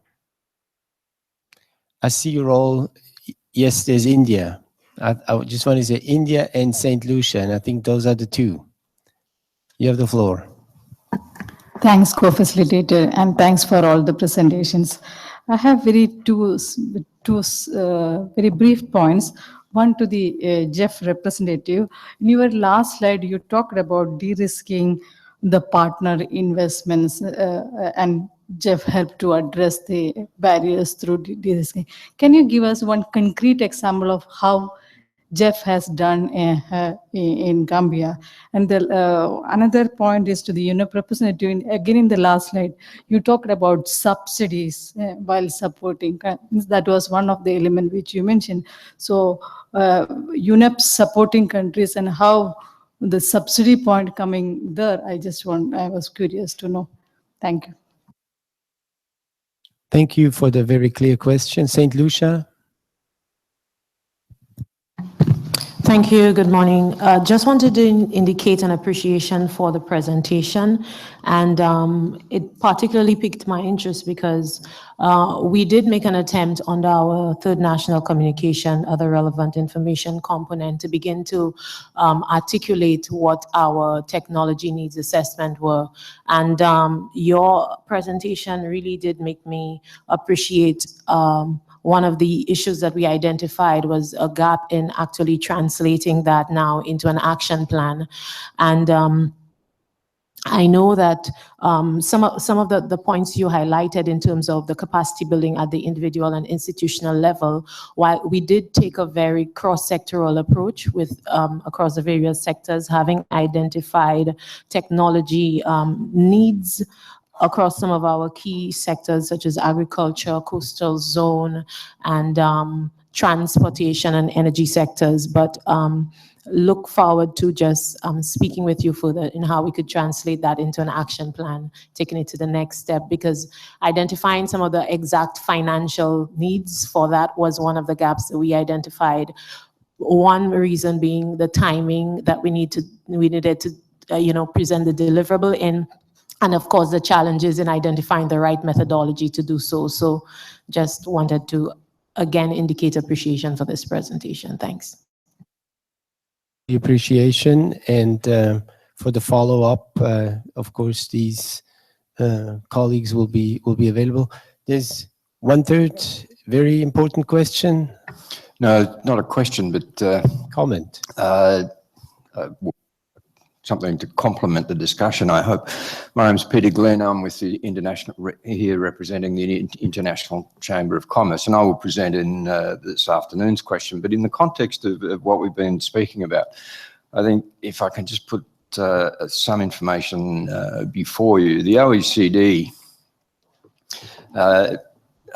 predicts that $93 trillion investment is going to be needed in the next 15 years if we're going to achieve a low carbon scenario. But it also says that OECD institutional investors alone manage $90 trillion in assets. On to say one of the barriers to investing that money is the lack of bankable projects.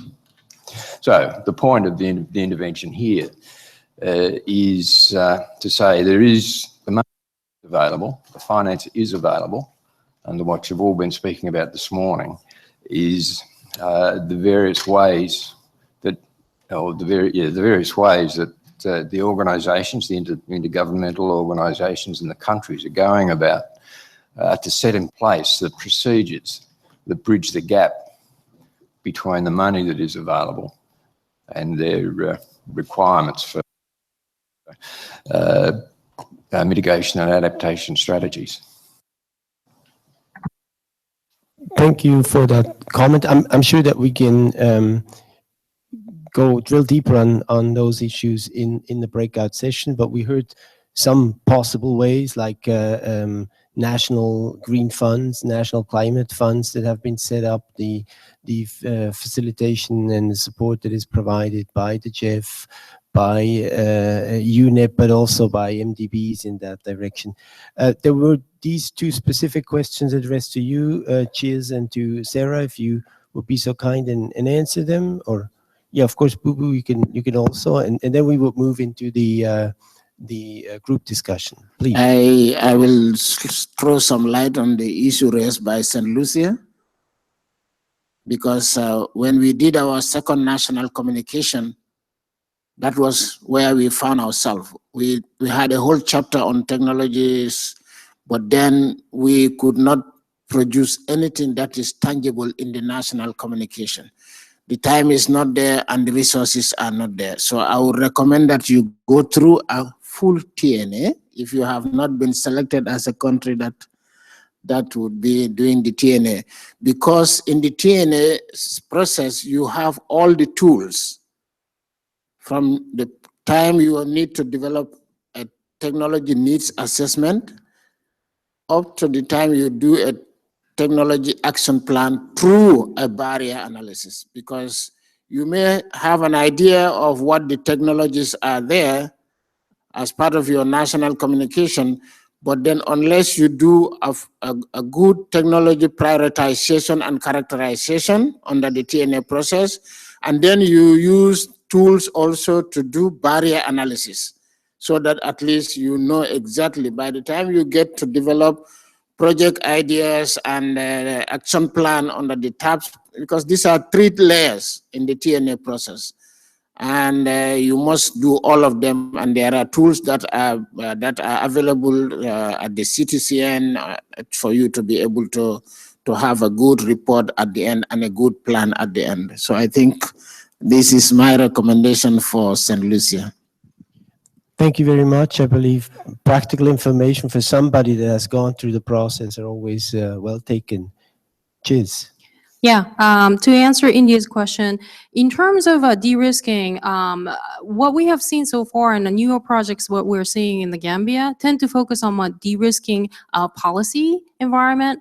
And for instance, the project that just got started last year, which is with FAO on adapting agriculture to climate change in the Gambia, for instance, there's quite a bit of dissemination of risk information to users, for instance, as well as creation of the policy environment that would enable a lot of the private sector entities come in. So that's one example. And another one in the mitigation sector is for the C4All proposal that has also been approved for implementation. That one, I think, is a UNIDO proposal. And again, the creation of the policy environment related to having more robust appliances as well as renewable energy standards introduced within the country, as well as having the platform to enable the enhancement of capacity of market entries as well as the private sector. These are the elements that have been sort of woven into the project design, more for the de-risking of policy. Thank you, Chiz. Sarah? So to answer the question from India in short, you asked about the subsidies, and this was part of the country identifying what's required to further enhance the uptake of these technologies. So in a 10-year period, they would then identify, in their case, which is case specific, and for this technology action plan, the required amount of government subsidies. So it's not subsidies coming from our side, but which would be part of creating the enabling framework conditions.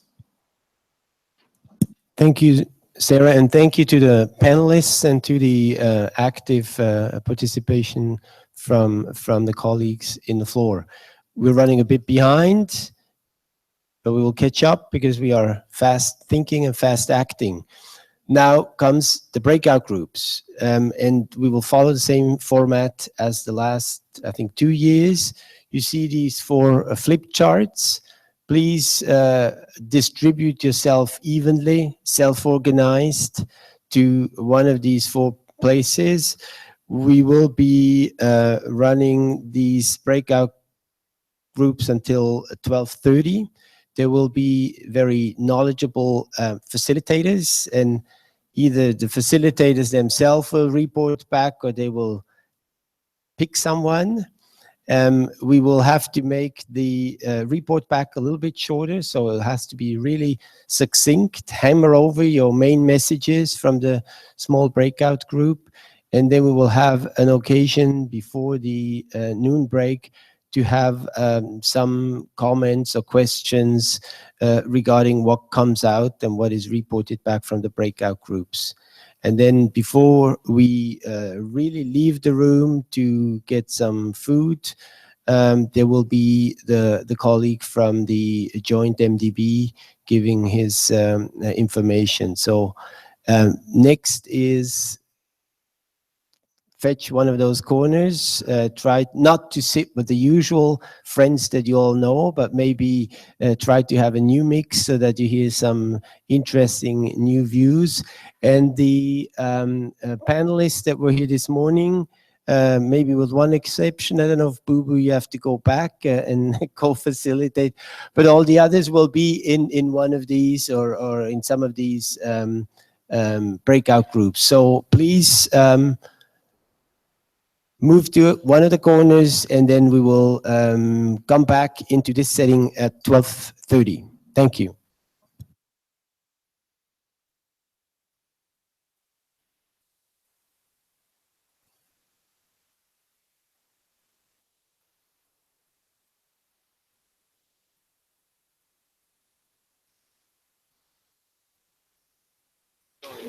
Thank you, sir. Dear participants, further to the information provided by Mr. Stefan Schwager, the breakout group 1 will be facilitated by Ms. Gemma O'Reilly on this side of the room. Group 2 will be facilitated by Uti Hunkatukia on that side in the back room. Group 3 facilitated by Mr. Syed Nureddin. In that group 4 by Mr. Orlando Gardner here in the front corner. Thank you.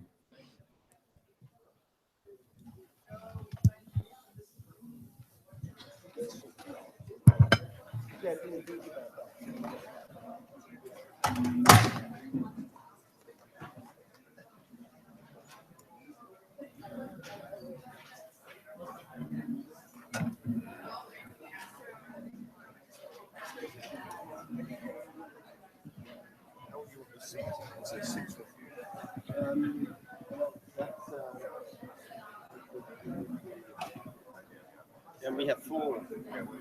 Yeah, that's good. So it's 4 tables. It's a challenge. 4 tables, 6 seats. There's your water there.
Okay, groups 1 and 4 are still many slots available. So would you want to join those groups?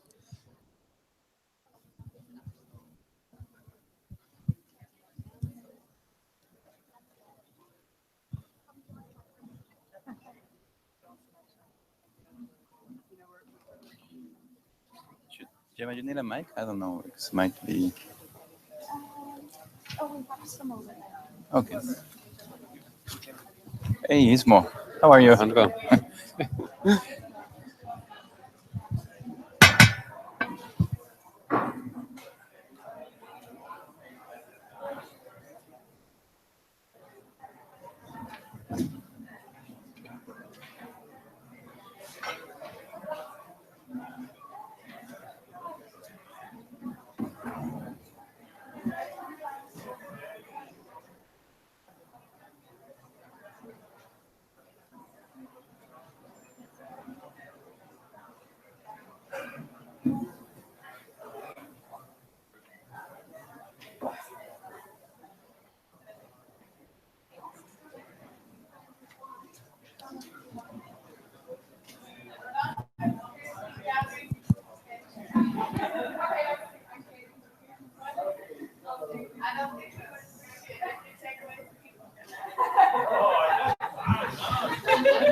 maybe if you do an announcement saying we're going to get started in group one.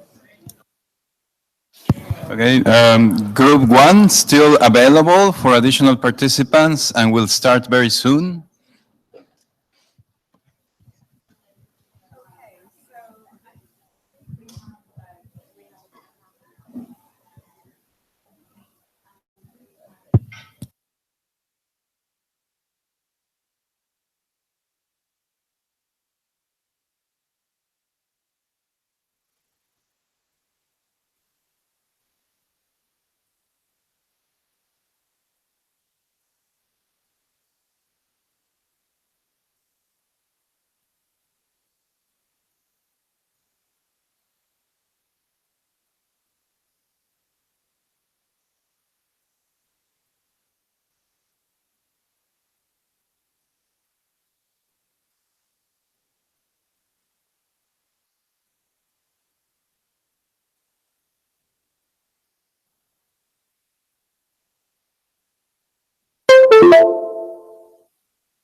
Distinguished participants, we have 10 minutes to conclude the breakout groups discussion, please.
Five minutes left, please.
So please, could you kindly wrap up the discussions and then you'll have 5 minutes to prepare your report back slide?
Okay, colleagues, we will resume our segment.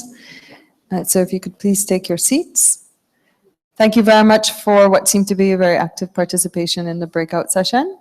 We will now have the report back from the facilitators of the breakout groups. You will be given briefly 2 to 3 minutes if possible. And then we want a quick reflection on a further question before we open up the floor. And in that follow-up question, we want to look at areas where we need better coordination or collaboration amongst the various stakeholders to enhance the translation of finance needs into action. But first, we'll start with the report back. And since we're slowly making our way to the podium.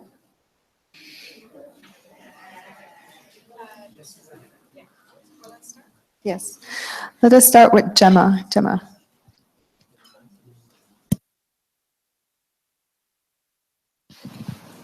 Thanks very much. I want to thank all the participants in my breakout group for offering some really very interesting insights from their experiences. Also, the presentations earlier, I think, really helped to give us a very good basis for discussion. So just to really give a quick tour of our discussions, Question 1, in terms of experiences in the process of identification and assessment of finance needs and what you could do to further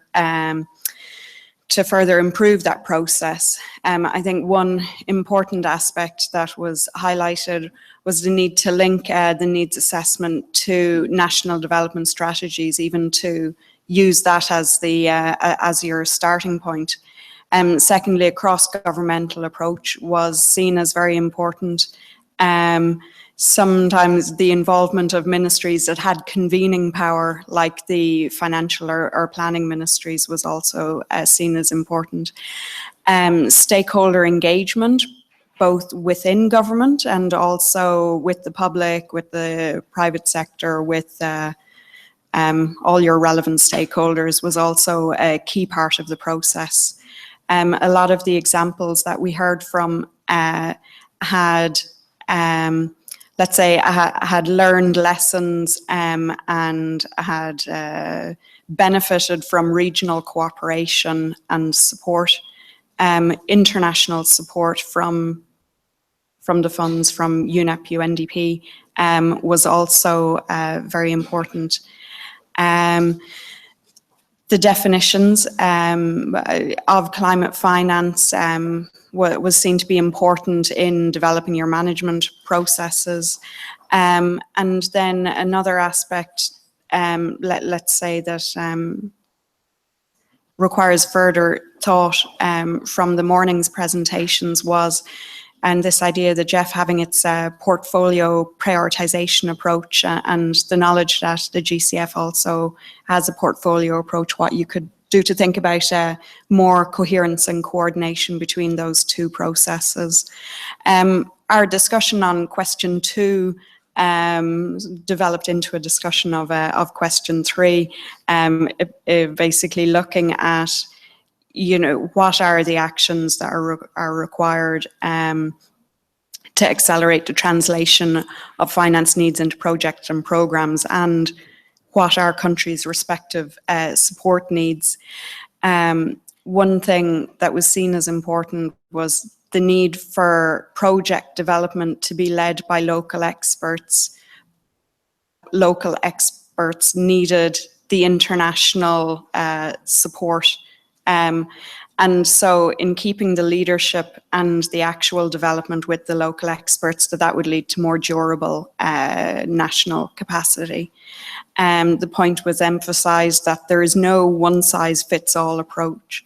Country capacities differ, and we can't be making too many assumptions about what is going to work in specific country contexts.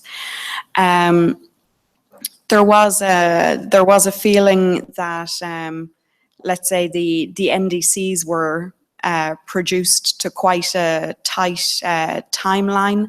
And even though that there were estimates of, you know, the financial support required associated with those NDCs, that maybe further understanding of this would be useful. And there was also some thought that the development of the transparency framework and that reporting could be very helpful in that regard. There's support to, it was emphasized as well as, you know, project development, that you also need support to overcome implementation challenges such as building capacity in project management and financial management. Also the thought that developing direct access and using direct access can help to build that capacity.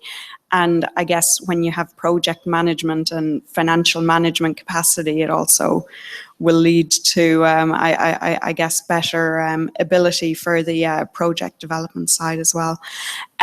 So yes, direct access can help secure domestic capacity. And then finally, one important point was that a lot of the examples we spoke about were the assessment of mitigation needs. And, you know, I think we saw the marginal abatement cost curve, which is really important for mitigation. But of course, you know, looking at adaptation needs is a very different process. Thanks. Thank you, Gemma. And now we'll ask Guti if you could please report back. Thank you. Thank you very much, and apologies for getting here a bit late, but we had a very sort of very rich and active discussion, and I already sort of want to really thank all the members in the group for the discussion, and apologize for this appalling report back, because it was quite challenging then to do it in a very short time. So I think the first thing that was really brought up and very much emphasized was the need to identify priorities, and also, but at the same time then to keep the bigger picture in mind and to keep the range of opportunities open, even, and so that once you identify the priorities, then you can get to the activity level. There was a lot of emphasis on the need to look at the whole of government approach and make sure that all the ministries and relevant departments are involved in the discussions, and the importance of really reaching out to the ministries of finance was highlighted. The issue of institutional enabling environment that Mariama brought up at the opening address this morning was also discussed in the group. And also with kind of it all kind of then comes down to capacity building and being able to retain capacity in the countries. It was there was the issue of making sure that we have a planning and a coherent time frame, so that it flows smoothly from planning to implementation with the sort of agreed time frame was also brought up. And that on capacity building, it was really that the focus should be on building institutional capacity rather than relying on consultants or individuals. There was also a discussion on the need to really look at the relevant climate change items in all areas of budget, not just those managed by the Ministry for Environment, and to make sure that we then connect all the relevant actors. An MRV system clearly is needed to track progress, and that then there should be a clear signals on this on the priorities and programs and projects should come through the NDCs, NAPs, and so on, so that we have already a lot of the tools in place. On the definition of climate finance, there was the issue of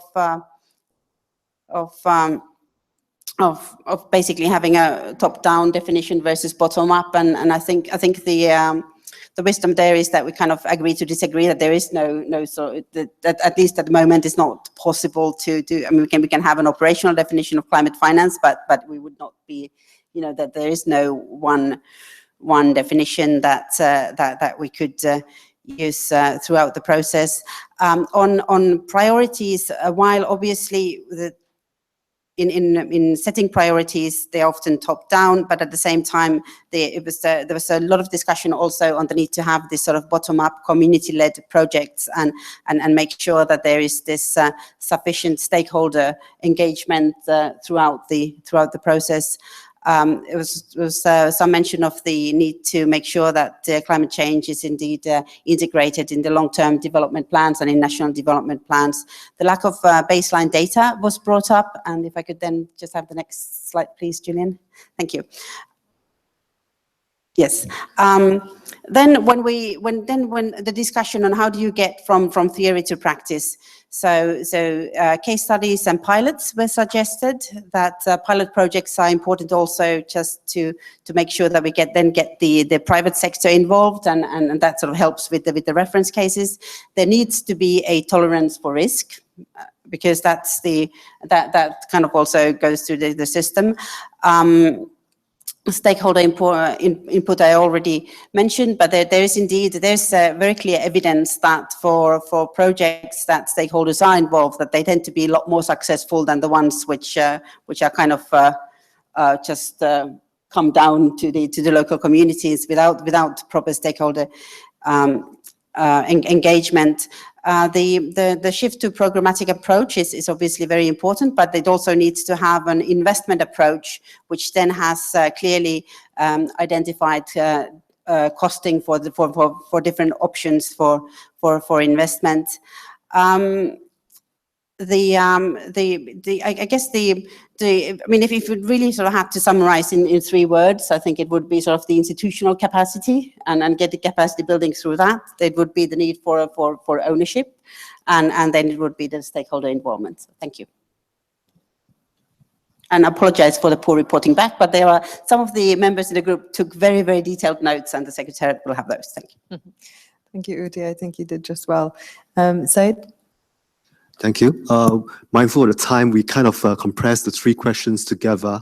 And I may not be able to do justice to the richness of the discussion we had, but I'm trying to convey what the essence of what was discussed. And as Uti mentioned, I mean, members of the breakout group can elaborate further later on in the question answers. But essentially, I mean, the whole idea was that how do you translate because the starting point for most the developing countries is that vulnerabilities, and how do you translate that into the needs and therefore the kind of support that you require. And one of the things, I mean, taking on from what Mariama mentioned, there are already various vehicles. You have the NAPAs, you have the NDCs, and those other instruments that can actually capture some of the requirements or the needs of the developing countries. But the point that made was that there is different degree of granularities by the various NDCs. Some are much longer documents, which a lot of details, which is useful, but others are much shorter, maybe in 5-6 pages compared to 45 pages in some cases. And therefore, the challenge is how to translate those into more be helpful for partners to be able to make appreciate the need for the support that can be given to those projects.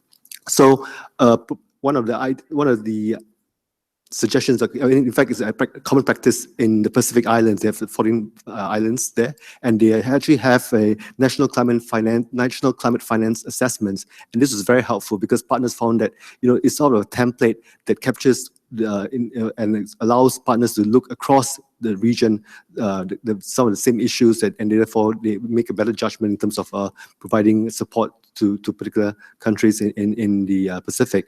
And in the case of, there's also under the UNDP, you have a development finance assessment. This also is a useful tool.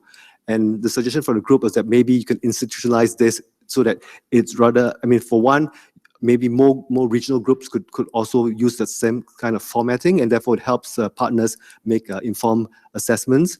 And at the same time, it also, if you can institutionalize the system such that rather than on a case by case, it becomes a longer term and sustainable sort of a platform for which partners can draw upon. And this can be developed in consultation and coordination with partners. For instance, some partners may prioritize certain aspects like gender, and therefore there'll be fields to respond to those requirements, and therefore it helps partners to make informed decisions. One of the challenges, one of the common needs challenges that came up was on adaptation, because I think what came out was that it was very difficult to entice private sector involvement or investment in adaptation. There was no really answers, and I think this is something that we have to discuss further. And I think in the afternoon session there will also be some discussion to that effect. One suggestion was that maybe in terms of private sector engagement, rather than individual entities, you could actually have you engage a consortium, maybe an association of hotels or businesses or something like that. So it's a wider target audience, so to speak, and therefore you may be able to reach out and get a more positive response in that respect. Yeah, thank you. Thank you, Syed. Orlando. Thank you, Ambassador. I was very happy with my group. There was a very open dialogue, and there was a balance of opinions between NGOs, developers, and developing countries. So it was very open and frank dialogue. And because of the time constraint, we decided to address all the three questions as a whole. But one of the key issues that we discussed was the importance of identify and prioritize the needs of the countries. Somebody raised the point that, okay, those needs have to be clear on what is for mitigation and what is for adaptation, because that was important to estimate the cost, to put a value on the needs and how much will they need to be financed. Also, some of the countries, the donor countries, said we need to really know how to understand your NDCs. For us, it's very important to understand what are you trying to say to us. So we think that this is important, and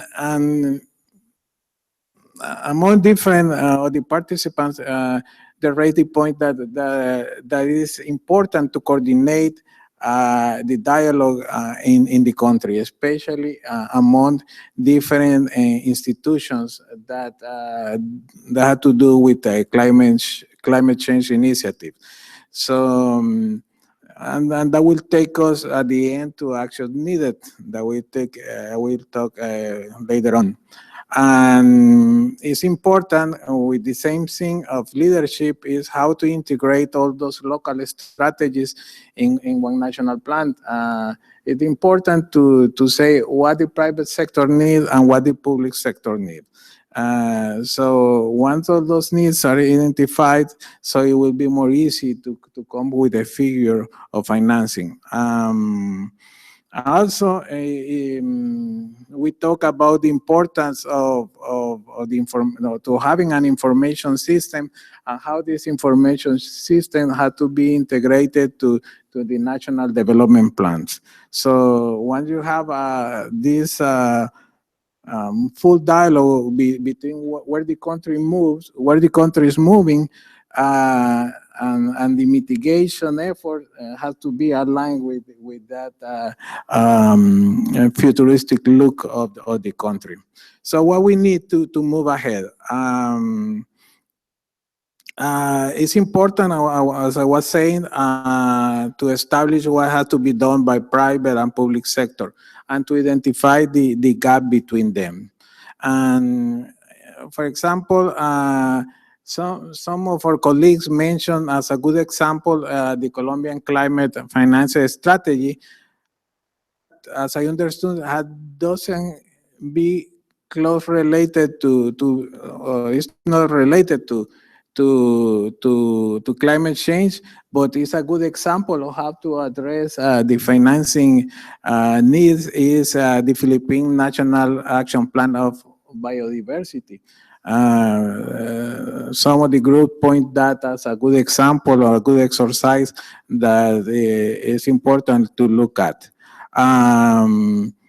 Also, now one big issue was the importance of leadership at the national level. We need a champion, and this champion had to really help us to coordinate and align the policies so that can facilitate the dialogue and decide where to go or where the country needs to go, the country needs the funds to go. And there is that we agree with, I think, Group 2 and Group 3 is the case-based approach, going from the policies toward the finance, going from the micro to the macro, or the bottom-up approach. I think that is very important. And also, we need to align donors. It's important to align and coordinate donors, and also cluster agencies to have a common roadmap toward the needs of the country. And finally, it's important to use the fund for financial capacity building, and the most important in the capacity building is the issue of retention. Thank you very much. I think we've had a very rich discussion with very useful inputs. I'd like to offer you the opportunity to ask any further questions or make any further contributions. Mindful that we have limited time, I would ask you to keep your interventions brief if you so desire. So the floor is open for any further comments or questions. Timor-Leste, you have the floor. Thank you, Madam Ambassador, and thanks for all presenters. My point is quite out of the box. My point is when we are discussing about long-term finance, we can also discuss about long-term finance for loss and damage. I really don't see the key elements that we are discussing now with regard to loss and damage financial support. So for long run, I think we need to integrate this issue very carefully. But I also would like to share some national financial mechanisms in place, like Bangladesh. They established their own national finance mechanism for climate change. So I could also consider this as the case that they have in the Philippines or in Colombia. I think those are two issues that I need to raise. Thank you. Thank you very much, Timor-Leste, and also for asking the question, how do we integrate the question of long-term finance for loss and damage? Do I have any other requests for the floor?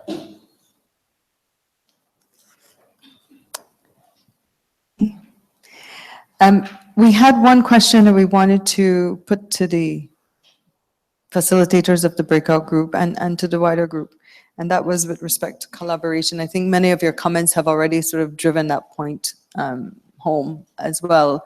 But if you had any final thoughts on that particular question of we need better collaboration amongst the various stakeholders in order to enhance the translation of finance needs into action. If you have any final thoughts on that, it would be greatly appreciated. Uti?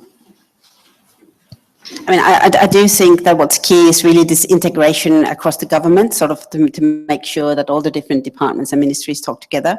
And it's sort of, it's a horizontal, but it's also then the vertical from the local, regional to national. I mean, I think it's, I mean, that would be sort of my short answer.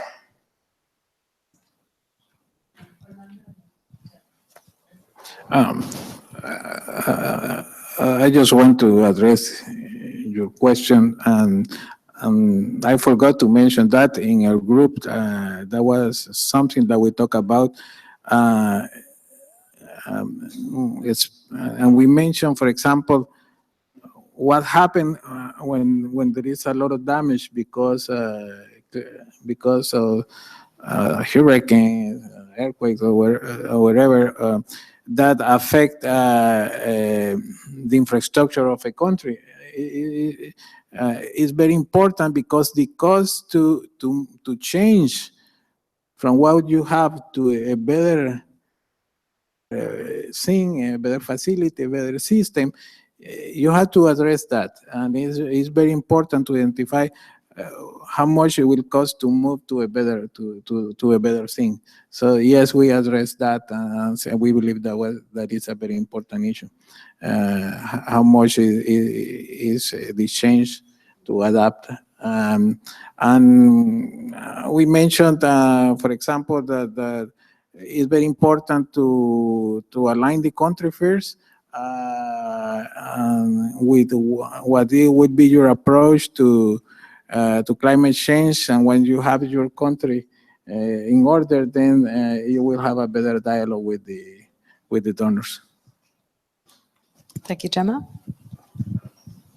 Thanks. Well, one thing that comes to mind is building on Mariam's presentation earlier this morning, and I thought the definition of enabling environments was quite interesting. And we had some, I suppose, related discussion in our group regarding technical assistance for development of policy and policy frameworks, and that maybe this doesn't receive enough attention.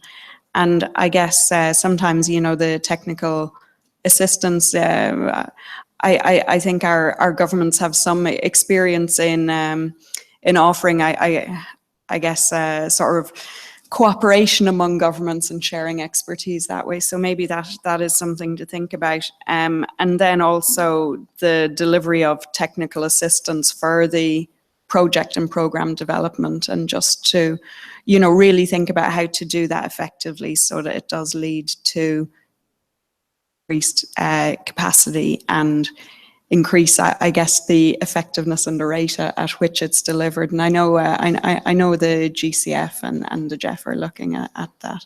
Thanks.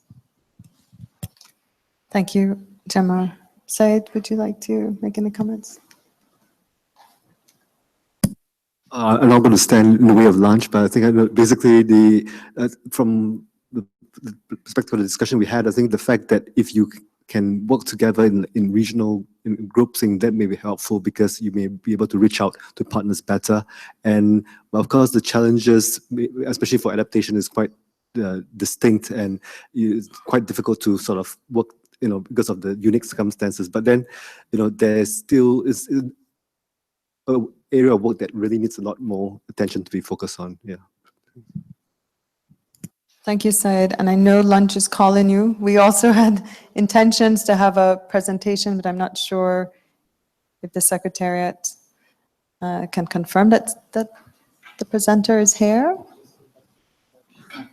Yes. Okay.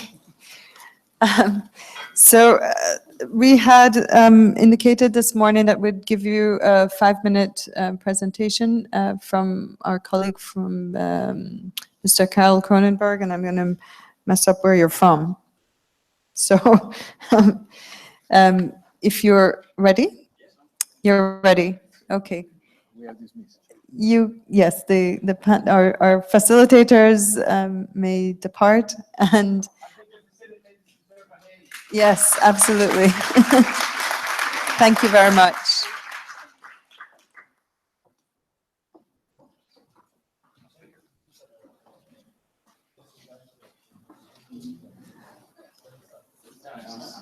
Okay, so I'll just turn the floor over to you, and I'm probably going to mess up your name as well.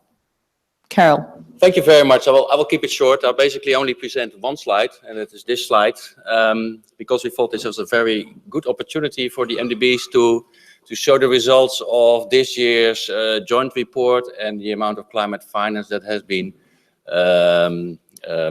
that will be reported for 2016 for the MDBs. What you can see here on this slide is that throughout the years, the MDB finance has been relatively constant. However, what should be taken into account that there were a lot of caveats, and those are on my next slide. Basically, that we have been working quite a lot on the methodology and on improving tracking. And I want to stress a number of points here, and then I will leave it for your lunch. And basically, I want to show 4 points. And the first point is that there are no fundamental changes in the approach. However, the MDBs at the Paris COP have agreed on and have pledged on specific climate objectives. So 2016 is the first year that the MDBs are reporting, while they have specific climate finance objectives throughout their years. Which has also impact on the way climate finance is being tracked in the organizations. And MDBs have done a lot of work on improving the internal tracking activities. So that's one thing that I want to mention. The second thing that I want to mention is that, and that is not in this slide, but the MDBs have worked on a joint report on private finance investment mobilization. This goes beyond climate finance, but it is an important reference guide, and that has also been applied and also will be applied in this year's report. And you can find this reference guide with all the different definitions and approaches that are being used to track and to report on mobilized private investments on the websites of the different MDBs. The third point that I want to stress is that because this year tracking has become more important because of the climate agreement and the pledges that have been made, the MDBs have split their work. So basically there are now 3 work streams, one on adaptation, one on mitigation, and one on the general reporting.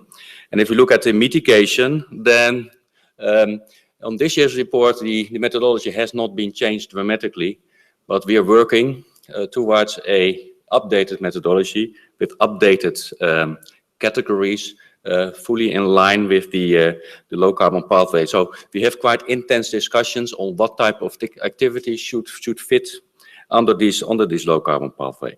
And this will be presented at the COP in 2018, at the end of 2018. When we talk about mitigation, and that's the last point that I want to make, there the MDBs are working towards a shorter timeline to work on a so-called result metrics of climate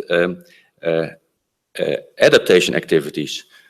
For mitigation, we have quite a robust metric, which is expressed in tons of CO2 emitted or tons of CO2 saved. For adaptation, we don't have such a metric, and we will end up with multiple metrics.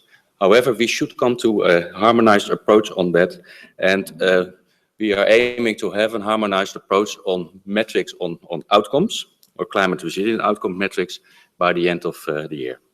I want to conclude just with the what is called the